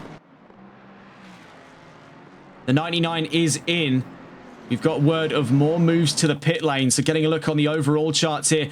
Also in the pit lane as well, just comes the number 1. So Melvin Milliston is in as we were watching that fight for 9th place. Ben Cheeseman holds on to it for the time being. So we cut away from the Brit in the 114 for 5-Star Esports as there's been a change of hands here as looking to not enter the pit lane as the 599 Zolt Beefgartner looks to lead here before his run to the pit lane. Bear in mind, time is running short for the Lexus and with not many more opportunities coming up. Surely it'll be this next lap coming if he is to enter the pit lane as he's swamped on both sides. Milliston is coming out of the pit lane as George Todd enters. And here comes the 420. This is the gamble he's been waiting for. And Cas van Velzen is up to 3rd. Only one more piece to fall into play here. Zolt Beefgartner is the one final set piece before Van Velzen can return to 2nd place. He's took quite the gamble there, but he's played things very, very safe this time around. And plus, it's given him a lot of time by himself to acclimatize the Merc to this track in these conditions. So what it will gear him up for, if we are to stay in dry conditions, and that's a big if, given that we are in currently stated as changeable conditions heading out of this round. We're heading into the second part of this round, I should say. If Van Velzen is to find himself on the same playing field here, he will be looking at a much more aggressive run into race 2. So having overtaken George Todd, waiting for the update there, Van Velzen to 3rd place, Milliston down to 2nd, but of course set to return not far from now as leading the charge in both the Rookies division and outright before his run to the pit lane is Zolt Beefgartner. Looking further down the line for our nearest fights here, Kevin Quain versus Josh Wellbelove. Nexus versus Malwa. Heading down the RTL. Also a nearby fight here further down the line. Kyle Jenkins in the 113 looks to go toe-to-toe with JM Keto. And right behind him is Ivan Sanchez of Holkianos Motorsport. No updates from the front as of right now. Zolt Beefgartner, we are keeping an eye on the maps here. The 599 is slowing down, so that does give us the indication there into the pit lane is Zolt Beefgartner. So Melvin Milliston returns to the race lead here with 2 minutes and 20 seconds left to go at the Nurburgring for race 102 today. And more poignantly there, a gamble paying off for Cas van Velzen as he returns to 2nd. Jason Bush, it's back onto the podium for the 33, not far from his position. There is Brooklyn Donkin.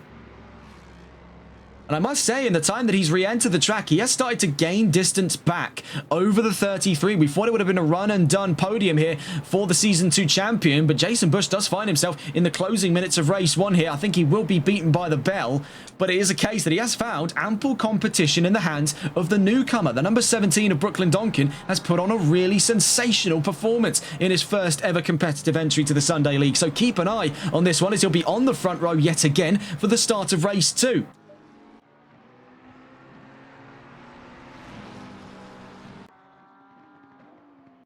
Zolt Beefgartner then, we've seen has put on a very solid fight, but as we've seen, Van Velzen's back up to 2nd and Bush is up to 3rd. So we're seeing the updates come through there. Beefgartner down to 4th, and by looks of position on the map there, he'll be behind George Todd, so he'll be down to 7th place on the field, but still a decent result here. Sadly, he'll miss out on a division win, but he'll still be on the division podium, so it's still a silver lining to the dark cloud here for the 599. He's not missed out on his record so far for appearances to the podium in every event he's competed in division. Heading down towards Vidal Chicane, there'll be one more lap coming up here in race 1 for Melvin Milliston. who's looking to take race win number 13 here. Unstoppable stuff, but we'll talk about that when we actually see him down towards the checkered flag in the next lap coming. 30 seconds left to go then in this race. Cas van Velzen in pursuit by 6.9 seconds. Had it been a little longer, I'd have a pretty sizable chance in assuming the 420 could fight with the number 1. He'll have to wait for his next opportunity in race 2 coming up. Jason Bush out of Coca-Cola Curve, down towards the line to start that final lap. Brooklyn Donkin really not too far from his position right now, 2.3 seconds as they cross the line.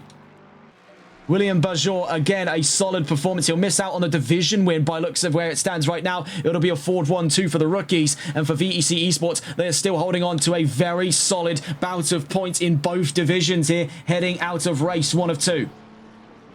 More on that in a moment's time. We do see very close gaps here, but Wellbeloved versus Quain. Kevin Quain up the inside. This is for 11th place, and it looked to have been contact. Has turned around. Is Josh Wellbeloved in at the wall in the 54. That'll be an investigation almost immediately as he drops position now behind the 607. The 719 looking to take a slice out of him here for 12th place, as that's Sam Angel getting the leg up over Wellbeloved.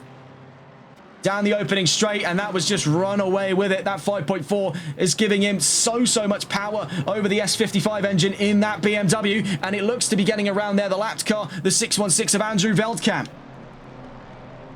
So an exciting change of events there inside the top 15, albeit very controversial, and one that Josh Wellbeloved will be seeing red all the way into race 2 for, as he now drops in behind that of Sam Angel into 13th place. But as we see here, all is not yet lost for Josh Wellbeloved. He is not going down without a very good fight of things, and we could be seeing a fight all the way to the checkered flag here between Angel and Wellbeloved for 12th place. In division, that's for division 4th.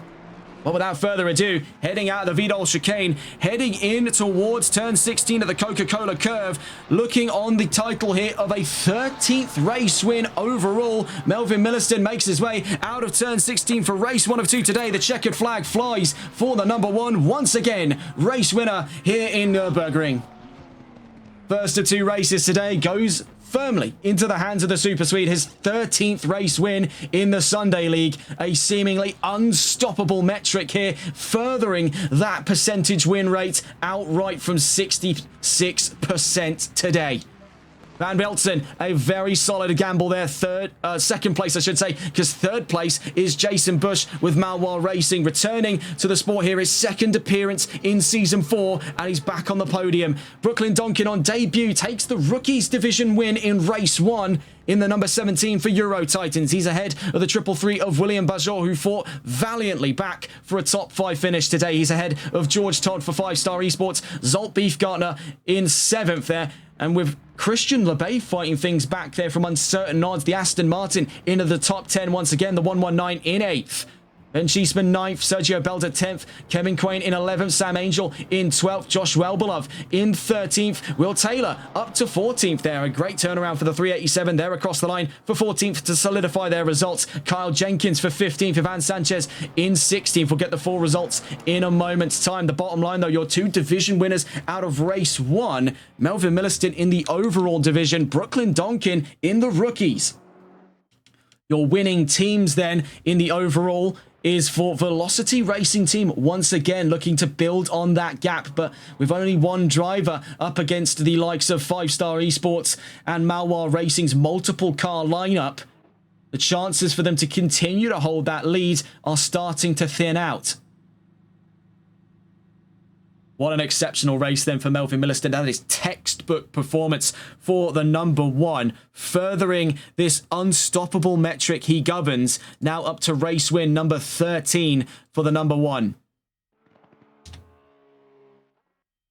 Pulling up that example there, now you can see it's updated. Melvin Milliston on his 13th race win. That's ahead of a joint second for Kuiper, Bush and Vermaak with 5 race wins apiece. Cas van Velzen took his 3rd in Monza this season. And there you can see all your single race wins from throughout all 4 seasons of competition here on the Sunday League. Could it be up to 14 race wins for Milliston heading out of race 2? Or could we be seeing win number 4 for Van Velzen? Could we be seeing win number 6 for Bush? Or could we be seeing win number 1 for Donkin? There's several factors to consider. With a chaotic start out of race 1, it can only get better from here heading to race 2. There's your full result though. before we get on to the topic of race two's grid, which will be again based off of how things ended in qualifying. So very same story there, but we'll recount it for those of you just joining us now on the end of race one. Melvin Milliston, your winner in race 1 of 2 for round 6 of the Sunday League, with Cas van Velzen second and Jason Bush in third. Winning in the rookies division from 4th overall, Brooklyn Donkin with Euro Titans Endurance in the number 17. William Bajor in 5th with George Todd 6th. Zolt Beefgartner in 7th. LeBay 8th. Cheeseman 9th. Belder in 10th. Quain 11th. Angel 12th. Wellbeloved 13th. Taylor 14th. Jenkins 15th. Ivan Sanchez in 16th. Quito 17th. Mason 18th. Wolford 19th. Kareem 20th. Nikolai 21st. Richards 22nd. Velkamp 23rd, Alexander 24th, Moreira 25th, and Hart in 26th. Seemingly a DNF there, sadly, for the number 40.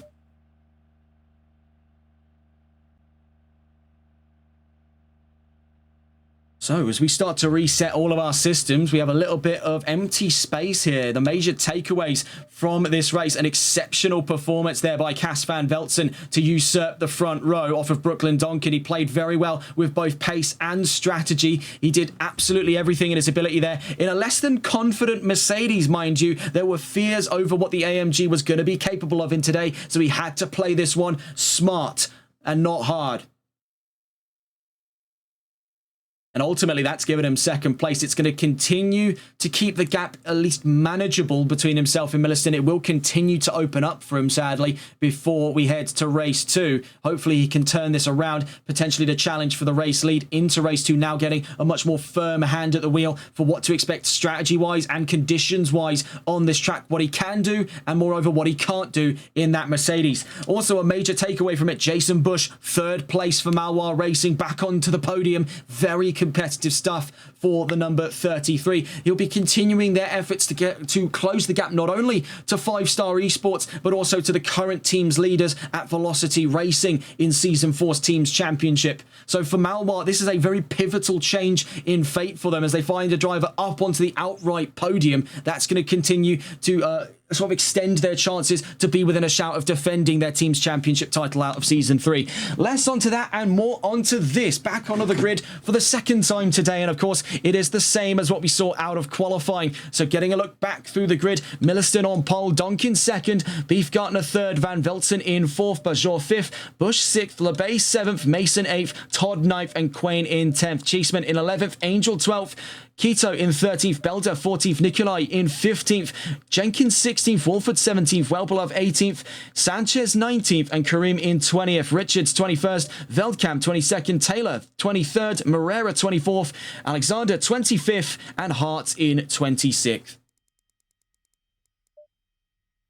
So, for those of you perhaps confused as to why the grid does not look like the finishing grid out of race 1, the grid for both races, as per regulation right now in Season 4 of the Sunday League, are based off of the qualifying data. So, to get a look back into the itinerary here, you can see this is the schedule for today's race. We've just left race 1. We're into race 2 in a moment's time. Another 30 minutes here in the Nurburgring before we wrap up on round 6. But that 20 minutes of qualifying is absolutely pivotal. It's why it's not been shortened down into 2 separate qualifying sessions. This is one pivotal session that will dictate the starting grid for both races to follow. Of course, that mandatory pit stop adds a little element of strategy in. With an uncapped fuel time, it can be a very simple case of a stop and drop for quite a few drivers. We saw a little bit of connection trouble there for, I believe, looking at it there, just past from the 607. That's the 114 of Ben Cheeseman in 11th. Fortunately, that seems to have resolved itself before the start of the formation lap. A minute and a half before we get back on to formation, as you can see the grid right now lining up on the opening straight.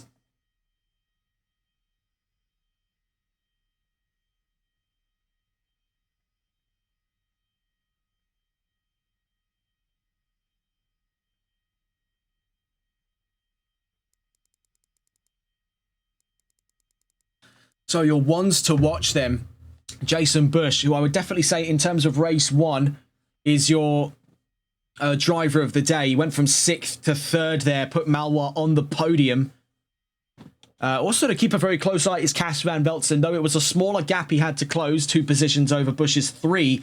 he was still able to play very cunningly with the strategy, got the upper hand over Beefgartner and over Donkin. Strategically, he has got this thing down to a very fine art here. His main priority right now is the most aggressive start he can deliver on to clear those two out of his line of sight on track physically as soon as possible, because all he wants right now is first place. And the arbiter of who takes the lead of this race is already on to his 13th race win, and that's Melvin Milliston. Will be on board with the number 1 in a moment's time for the start of formation lap number 2 here for race 2.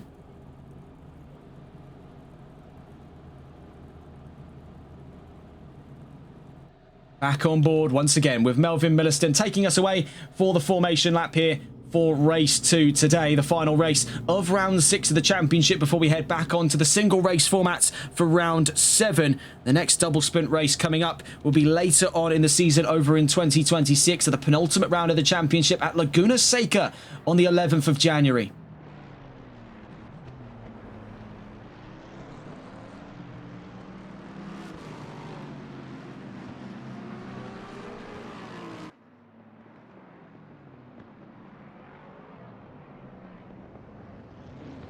So down through turn 1, and we get a little bit of a slower tour of the track, so you get to see these areas of conversation a lot better now on this formation lap. Staying on board with Milliston, of course, we discussed plenty of drivers to watch, but let's see the areas to watch on track. This is definitely one of them. Coming into the Mercedes arena section, we've seen plenty of drivers stage a very solid switchback attempt, and it's nice and wide in this area. The track narrows up here towards the RTL out of turns 4 and 5. And it gives us this short little run here down the RTL towards turn 6 and 7 at the Ford curve. So it's a very bountiful opening sector. It does give drivers plenty of opportunities in that slower turn 2 through 5 complex at the Mercedes arena. This is an area normally that's cut off in its entirety to form the basis of the Yokohama S in the N24 configuration we saw yesterday in the Carousel Cup over on the High Caliber Community League.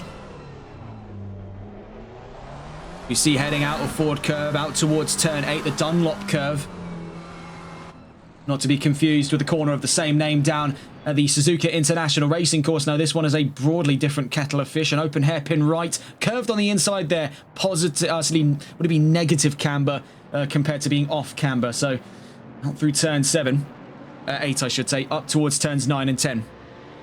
The Schumacher S is now in the wet conditions. It was already quite a dangerous section of the track in terms of vehicle stability. In the dries, the drivers can have a lot more confidence over those curbs, but they're not to be trifled with. We've seen time and time again, it's very easy for the stability to come away on these cars, especially on the exit of turn 10 as you readjust for the run uphill towards turn 11 and 12 at Bit and Warsteiner. Sometimes also called Kumo and Bit curve. Depends on the layout of the track. They've had a few different names here, but turns 11 and 12 have remained the same.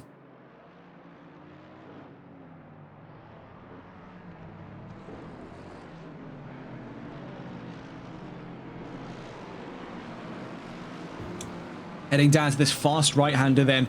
Drivers will be taking this area flat out on the run down towards the Vidal chicane. This is the Hatzenbecksbogen at turn 13.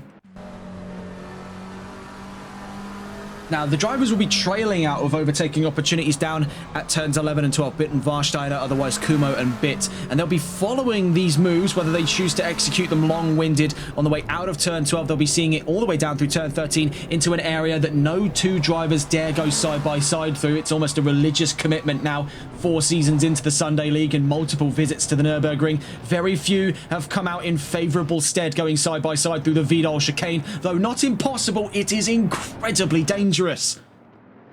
What it can do, though, a good exit out of here, as we've seen over the course of race 1, can shape things up for a run up the inside here at the Coca-Cola curve down at turn 16. This open hairpin right takes us slightly uphill, I should say, onto the run to the opening straight. So without much further time to discuss it, here's our second time around, not our first rodeo, here at the Nurburgring. And with 26 cars in all for the final race of 2 today, 30 minutes against the clock here in the Nürburgring, and we are green and racing once again, praying for a favourable start this time around, and thankfully it looks that we have got it. And a brilliant start by Brooklyn Donkin, already putting immediate pressure over Melvin Milliston down towards turn 1. You can see Cas van Veltzen leaps up the inside on Zolt Beefgartner. Milliston defends from Donkin, who looks up the inside at turn 2 but can't find the room over the number 1. Meanwhile, out back, it's yellow flags for the number 5 and a multiple beautiful car pile-up out through turn 1 at Castrol. Among them, the number 5 of Stefan Nikolai and the number 12 of George Todd. 2 teammates, mind you,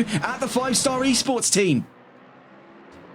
Leading the charge then down the RTL in towards the forward curve, the number 1 of Melvin Milliston from Brooklyn Donkin. In second place, Cas van Veltzen looking to go side by side as we see looking down through the order. Daniel Richards has got his hands full here, being pursued by both Alan Alexander and Taylor Wolford. 2 Porsches gunning for 16th place, and it's contact between Wolford and Alexander down through the forward curve.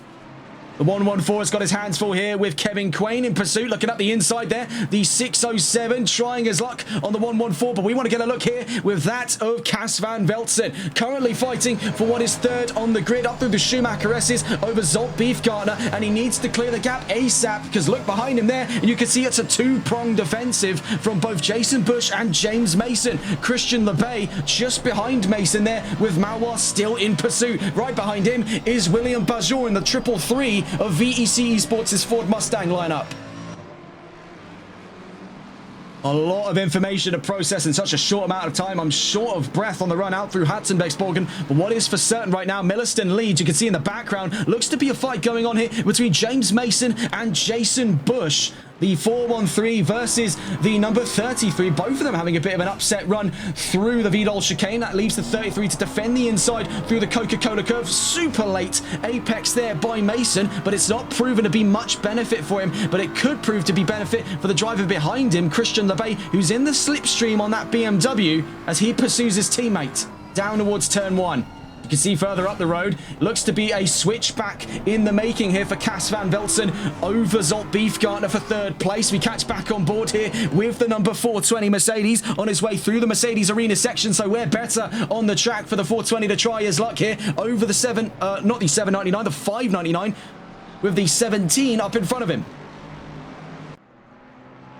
Van Veltzen in the fight for 3rd, just out back of him there. The fight for 5th going on between James Mason and Jason Bush. It is war here in the Nurburgring. Down towards the forward curve, out through turn 6 into turn 7. The 599 holding the inside, and you can see right behind him now has become a maelstrom of cars on the run down towards turn 8.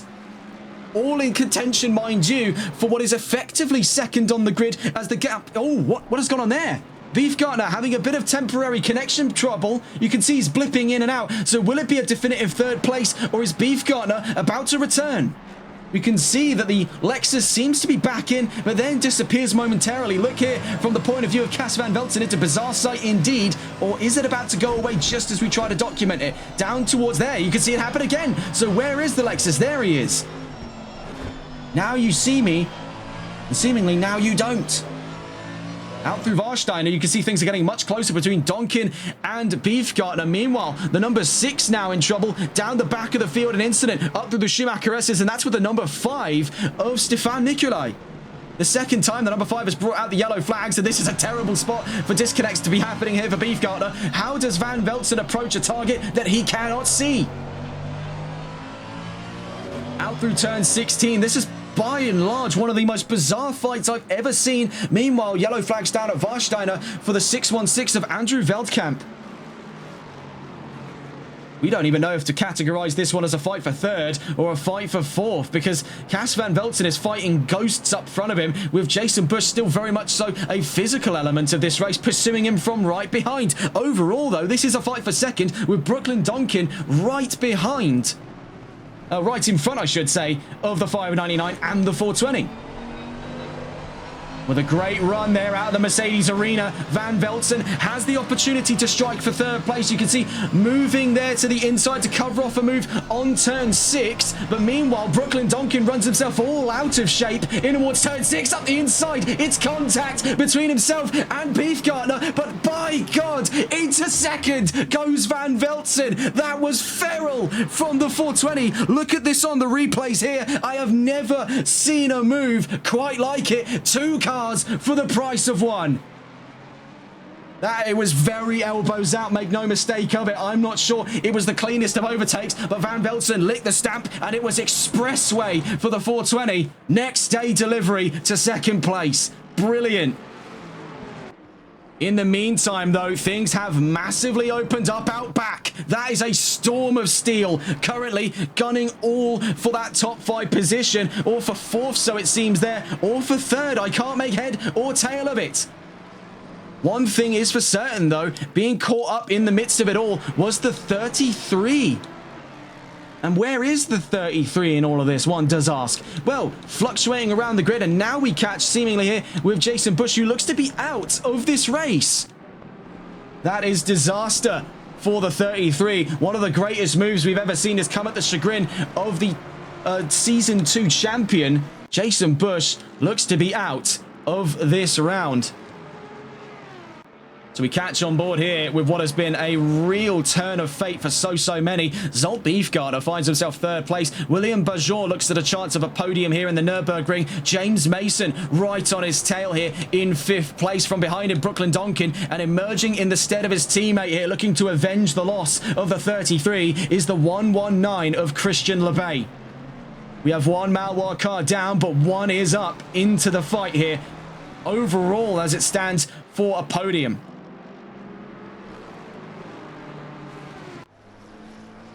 Meanwhile, out back, we have quite a few close fights here. Will Taylor has got his hands full defending from that of Ben Hart and Daniel Richards. You can see has most recently been overtaken, by looks of it there, by one driver in the fray. That is Shahan Karim. Oh, is that rain? That's rain on the track. So as if anything couldn't get a little bit more chaotic here, we do have rain here in the Nürburgring.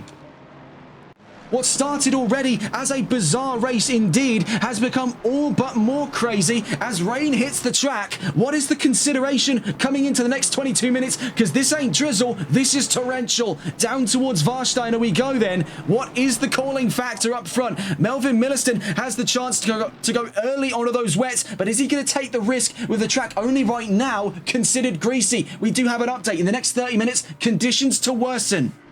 So it's not going away anytime soon. The call is, do I do this early and run the risk of overheating the tyres early doors, or do I keep my neck out here in the hopes it doesn't get trampled? No, says the 420 though. Cas van Veltzen taking things early to the pit lane. Following him in is William Bergeau. The early adopters then for the wet tyres. 22 minutes to go, and it is bedlam here in the Nürburgring. Joining them in the pit lane is Brooklyn Donkin, also joining them there as the pit lane becomes a bit of a traffic jam. The 114 now joins, and heading up towards pit lane run is that there, the 332 of Shahan Karim. From behind him there, you can see the BMW of Will Taylor. They're joined by Daniel Richards and Kyle Jenkins as the pit lane is absolutely chock-a-block for traffic. Pit lane doing its best impression of the M25 right now in amidst these absolutely dreadful conditions in race 2. One thing that isn't dreadful, though, is where Beefgarter finds himself on the grid right now. 2nd place with Mason in pursuit. These two have a fantastic opportunity to try and undercut the strategies of their contemporaries around them. It is a big guessing game for quite a few drivers on whether or not they adopt those wet tyres too early or too late. Looking for the Goldilocks zone is the deciding factor of success in any change condition race. Bear in mind, our drivers don't have the benefit of the doubt like we see in much more longer form endurance races to have been hit by the same affliction to make their decisions long term. They only have 20 minutes, just under 21, before the end of this race and the end of round 6. So with Van Veltzen back out on the field, he drops towards the back of the top 15. But it's a gamble perhaps worth making. In pursuit of him right now is William Bajor, and so too is Brooklyn Donkin. Looking at the story up front here, Mason's in pursuit of Beefgartner. Further down the line, Alexander's in pursuit of Wellbeloved. Then from behind him, Keto's in pursuit of Alexander. Looking at the calls to the pit lane, the number 1's coming in, so the race leader is in. Melvin Milliston, you can see there, snapping the rear end of his car away. Actually makes contact with a wall. So if that's not the major telltale signs the track is no longer hospitable, I don't know what is. Into the pit lane comes Beefgartner, comes Mason, and LeBay, and Quain, and Angel, and Wellbeloved. The only one staying out, and this is a risky move here for the 315. That's Alan Alexander. Started towards the back of the field, if I'm not mistaken, in that 315. And now is in 6th, is to move to the race lead, but he is on borrowed time. Also into the pits comes Angel, Wellbeloved, Quito, Hart, Belder, and Sanchez. Morera following as well. This is pay dirt for George Todd. Right now finds himself on the exit of the pit lane very early into the pits, is actually up the road from Van Veltzen. So could this play rather handsomely into Todd's hands here? He was into the pits not by his own volition. He was caught up in an incident, and as you can see, is still living with the repercussions of it. He's 5.3 seconds from Van Veltzen, but more poignantly here, as Beefgartner is released off of his jacks, could it be there, as Milliston's also released off of his jacks, the two of them making their way to the exit of the pit lane, and there you can see George Todd is going to be moving quite a few positions up the order as he makes his way down towards turn 1. He's just leaving the pits behind Milliston, but ahead of Beefgartner. So he's to second place with Van Veltzen right onto the 599's tail. Out through turn 1, the 420 runs all the way out into turn 1. Mason in pursuit of Van Veltzen. Has there been a difference in tyres here? You can see the track is getting far worse in this race.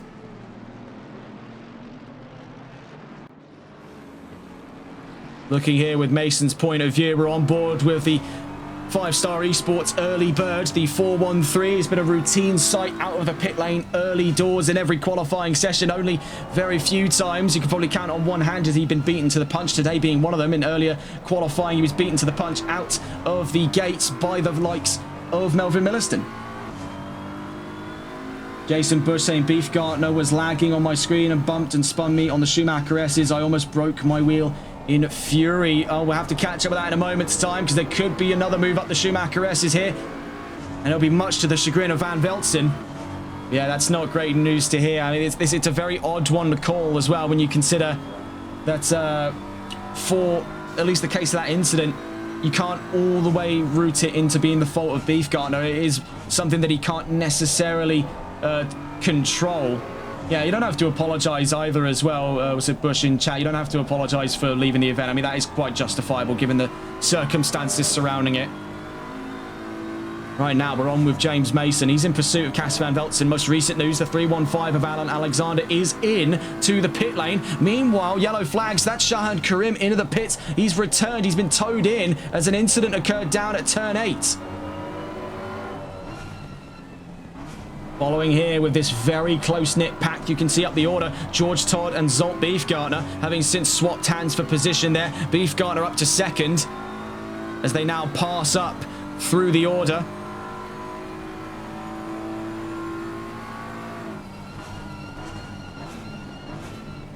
Down towards turn 1, you can see the 599 runs all the way out wide here. Meanwhile, Van Veltzen clinging to the back end of George Todd in that wounded number 12. He's looking up the inside. We watch here from the point of view of James Mason. A little bit of door dinging between the 12 and the 420 as he looks up the inside. The number 413 says, I'll have that space, thank you very much. But over on the curbs, it's a little bit of over-rotation for the 413 of James Mason, skating on ice here to get past his teammate as pushing him all the way out of the Mercedes arena. That is William Bajor. He's been lurking in the shadows there, and that is a terrifying sight for the 413.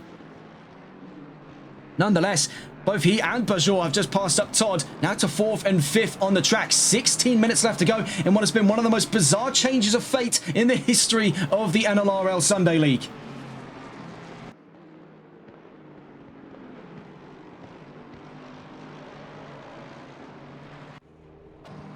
You see in the pit lane as well, just briefly, that's Josh Wellbeloved in the 54 car, and you can see sizable front end damage for him there. It has not gone well in race 2 for Nexus GT. Looking around the field here, we can see George Todd is next targeted by the 119. Christian LeBay looking up the inside in towards Bitten Warsteiner. The Aston against the Ferrari, 12 cylinders against 6. And that was nice, neat and tidy here. Something has gone horribly awry for George Todd. He was brought into the pits very early doors here, and it could have been a mistake in strategy. As you can see, the 12 is rapidly dropping time as the rain continues to batter the track. Looking up through the order here, we want to get a look on the fight for the 599. Zolt Beefgartner against Cass Van Veltzen, and then right behind them, James Mason versus William Bajor.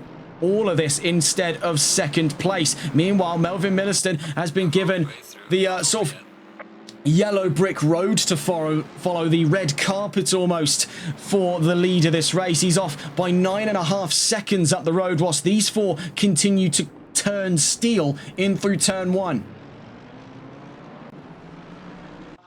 Trying to watch here with the Mercedes just to quickly get a shot from in the middle of this fight. We also see from both the 420 and the 413. You can see this is the fight for 4th place. This is the fight for 2nd between Mason and Bajor for 4th, and between Van Velzen and Beefgartner for 2nd. Getting a look at where they stand overall. Milliston leads here so far with the fastest lap past the halfway mark of race 2 of round 6 today. Beefgartner in 2nd, but loosely hanging on to the margins here, as in hot pursuit of him is the 420, looking for another 2nd place finish today is Cas Van Velzen. Right behind him then is James Mason, fighting with William Bajor for 4th place. Could be an upgrade up to a fight for 2nd if these two can get a slight wriggle on out through the run into turn 8. The number 333 looking up the inside there on the 413, but the BMW slams the door shut on the exit of the Dunlop curve. Further down the line, we see right now Christian Lebay to 6th place, is only off from this fight by about 2.2 seconds and closing, if it looks to be anything that the on-screen cameras can tell us. That gap is definitely coming down south of 2 seconds in the next couple of laps if these four keep clawing each other to death. And with Brooklyn Donkin in 7th place, there is still redemption chances here for his second race now, I should say, here in the Sunday League. Behind him is George Todd, who on differing strategies is having a bit of a mare here in the Nurburgring. He's already dropped down to 8th and could be down a 9th before the end of this lap, but the 6:07 of Kevin Quain in pursuit on the exit of Warsteiner. Sam Angel in 10th with Alan Alexander up to 11th. A sizable improvement for the 315, albeit a long-winded strategy amidst changeable conditions. JM Keto in 13th. We're going to quickly get back on board with our 2 fights up front here whilst we look at the rest of the grid. We're watching with Van Velzen, but you can see in front of him there the fight with Beefgartner, and behind him the fight between Mason and Bajor. Looking further down the line then past Keto, Cheeseman in 13th, Richards 14th, Hart in 15th, Belder 16th, Jenkins 17th, Sanchez 18th, Moreira 19th, Wolford 20th, Wellbeloved in 21st, and Karim in 22nd. Recent move there. Carl Jenkins drops down a few positions, now out past Ivan Sanchez to 18th place.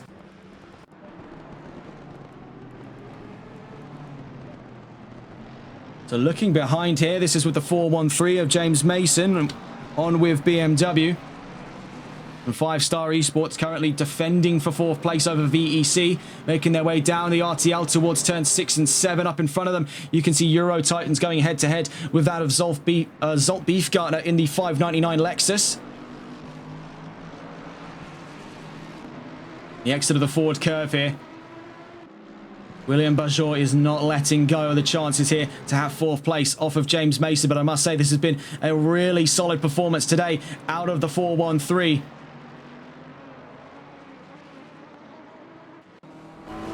This is exactly the kind of results that 5-Star needs to try and overtake Velocity in the team's championship. They've also got the ample company of Maloir Racing. Unfortunately today, they'll find themselves outscoring Maloir in race 2, with Mason up front, the furthest up the order for the 2-point scorers, the 2 highest positions contributing points to the team standings. Mason currently outscoring Maloir's highest top scorer, that being Christian Lebay, 2 positions down in 6th place. And as my theory suggested, we are starting to drop beneath that 2-second margin between Mason and Lebay. So Lebay will be sort of making his way into this fight in the next 11 or so minutes by the basis of his current pace. That 119 could be getting his hands full here in the Nurburgring, up for a top 5 finish.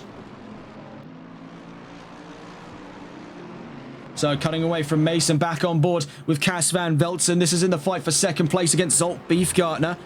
These two have had a sensational fight so far. Van Velzen really having to get his elbows out here to stay with the 599. That Lexus has had a sensational performance so far in race 2.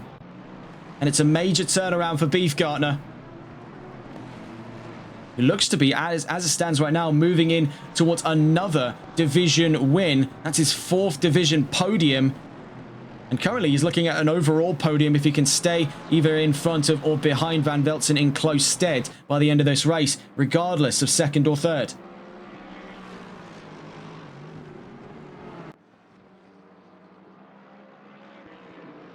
Meanwhile, things are starting to grow a bit distant here as a third car starts to bleed into the mixture.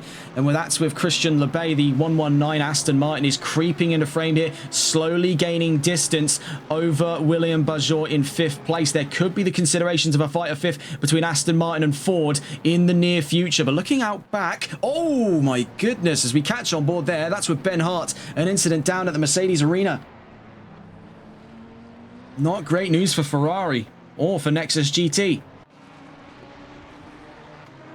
We wanted to get a look further down the line here just to quickly check in with some of the other fights on the grid. We see this is for 14th place. Daniel Richards finally getting to grips here, no pun intended, for the lack of grip available in a rainy Nurburgring in his time now with McLaren, moving away from Bentley in the Sunday League over towards another staple British mark. Down towards turn 8 we go. He's being pursued by Sergio Belda with Holkianos Motorsports in the number 74 Mustang. Those two contending for 14th place on the grid, making their way up through the Schumacher S's. 9 minutes left to go here in the Nürburgring. And what has definitely been a sizably different race compared to race 1 here.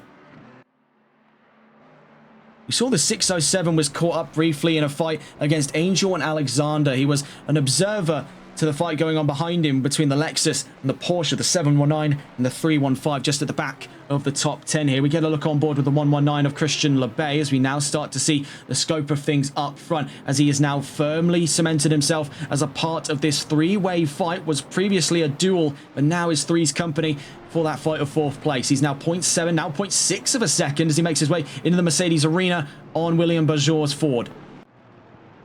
719, Sam Angel fighting with Alan Alexander in the 315. Porsche versus Lexus, a very unlikely lineup in terms of a one-on-one matchup here. This is for 9th place. Angel defending and Alexander attacking.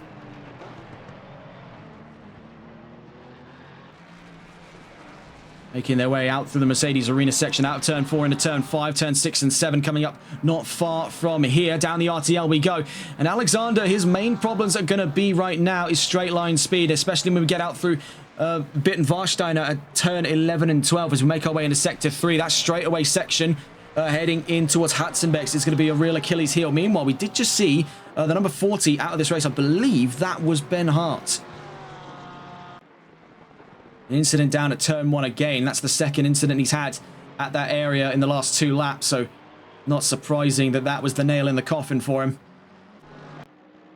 599 here. This is Zolt Beefgartner still defending for second. I must say, it has been a real showstopper for the 599. He's got his hands full with quite a few different members of the grid. And it seems to be a routine theme now, especially with what we saw out of Brooklyn Donkin earlier in his fight with Jason Bush. The rookies are not afraid to get their elbows out. They're not afraid to get their hands dirty fighting with the veterans of this sport.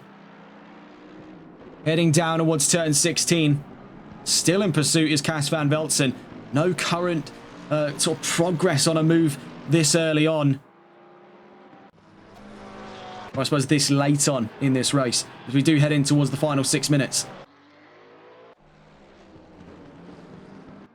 You see here, Melvin Milliston. I mean, it's lonely at the top, and he's not had a lot of coverage over the course of this race, but he is looking for back-to-back wins here in Germany, and he's looking at his 14th current career win in the Sunday League. I mean, this is unparalleled, but you can see even he is struggling under the duresses of these changeable conditions. He's come into this expecting dry racing, and now he's having to adapt, and you can see that McLaren is clawing for any available ounces of grip down through turn 6 into turn 7. It's not so smooth sailing for the number 1. He is really having to push that car to stay out in the lead.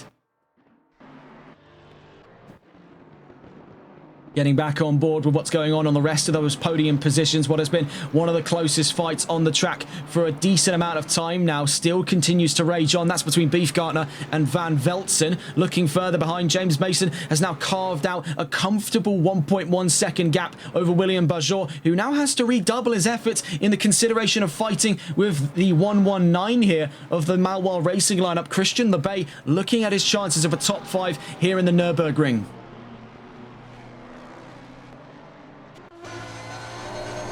What is the twilight season of his time with Aston Martin? He's not wasted any chances here. He has sat incredibly close to his first ever Sunday League race win with Aston Martin. That was over in Monza 2 rounds ago. That race ultimately went to the Mercedes of Cas van Velzen for the Dutchman's 3rd career win in the Sunday League. Labbe still holds a very strange title here. I think it's nearly 34 races raced in the Sunday League from the opening round all the way back in Misano at round 1 of season 1, where the Canadian has yet to take a race win. Nonetheless, it's been consistent form that's kept him in competitive stead, and it's been a myriad of podiums, but never the top step of it. That didn't stop the 119 from taking season 1's championship title against Carmelo Abate for his very own.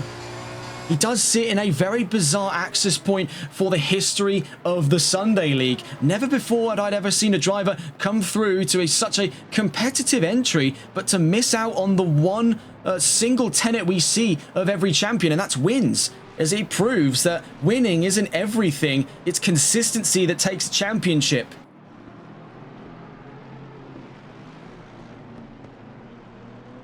I suppose it does work sort of in the inverse when you consider back to season 1's race wins over the 8 rounds of competition we had back then. It was a majority win for Wesley Kuiper, but the Dutchman never took the championship because in all of the other races where he wasn't winning, it was a mixed bag of results, and that was only the same story before his retirement in the middle of season 2. He was still taking race wins. It's what gave him 5 historic race wins. It puts him in that joint 2nd spot in the overall win numbers.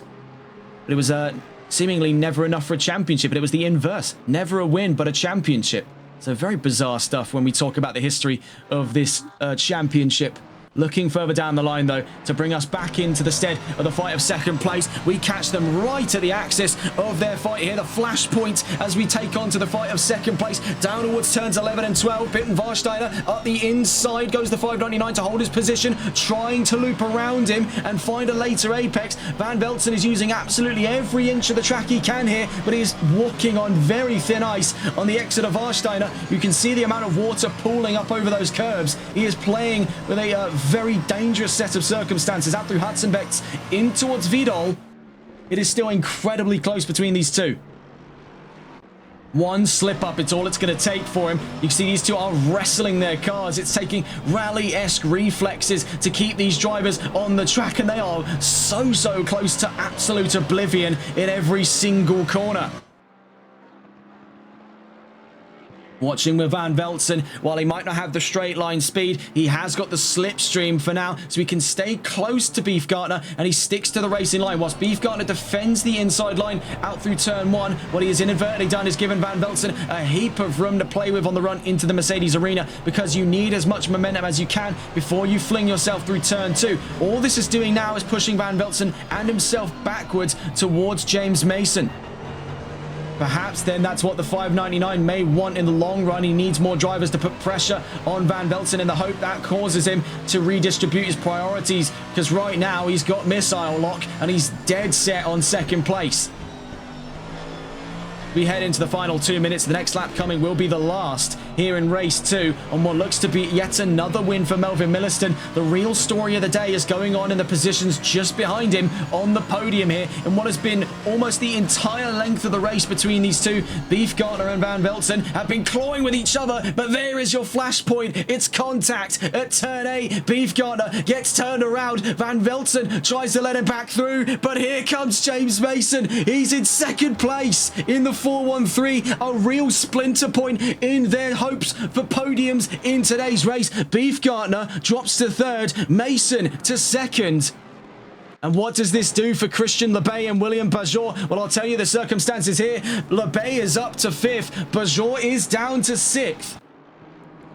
And right now, with Van Velzen nearest in his iron sights, Labbe could be looking at a top 4. He's already achieved the target of a top 5 for Malwa.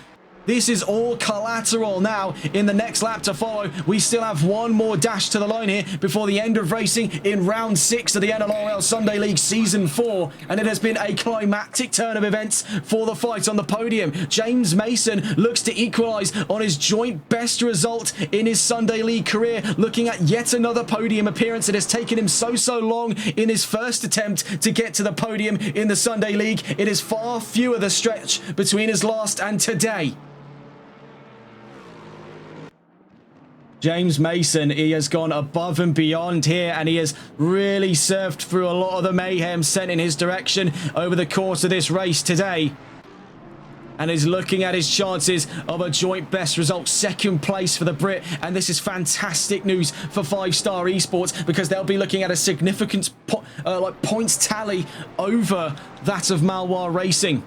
Well, we're on to that final lap. You can see a lot of trouble for drivers on the exit of the Mercedes Arena section. But Cas van Velzen, his one saving grace now is to try and push for third place, but he is caught between a rock and a hard place here. Beefgartner, who has been an unstoppable defence in today's race. LeBay, who has been on the warpath. This is not a great spot for the 420 to find himself in, right as the checkered flag looms yonder the horizon. Looking further down the line, we do see some of the other fights going on just before the checkered flag, as it has been bedlam in the wet and wild conditions of race 2 today. We see, though, Alan Alexander is in the top 10 after starting towards the back. That is a very admirable performance out of the 315. We'll see him to the checkered flag in a moment's time. We see, though, on his way out of Warsteiner is Melvin Millicent. We'll see what he's doing in a moment's time as well.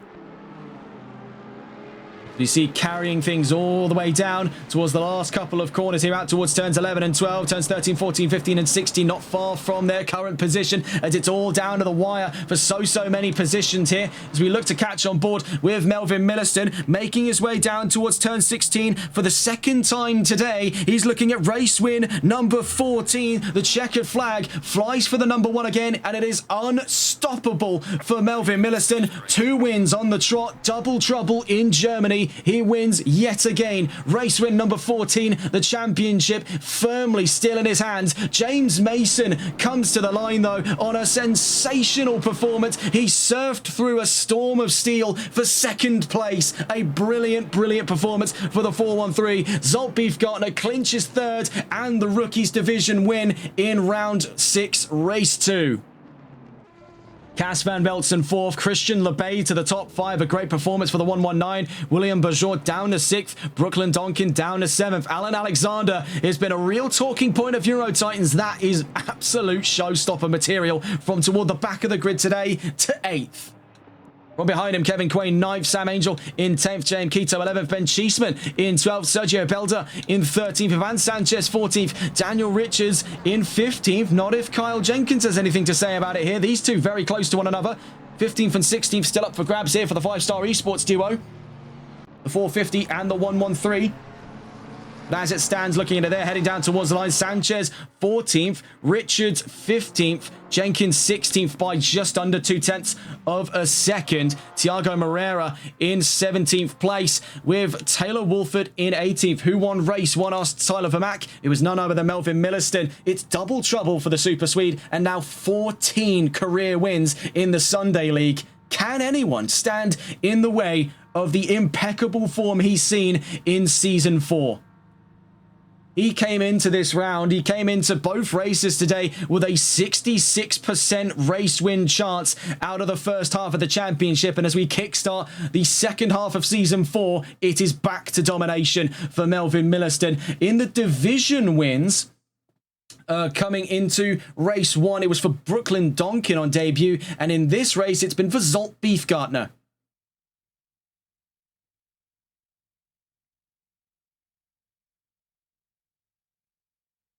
What a dual set of races we have got today.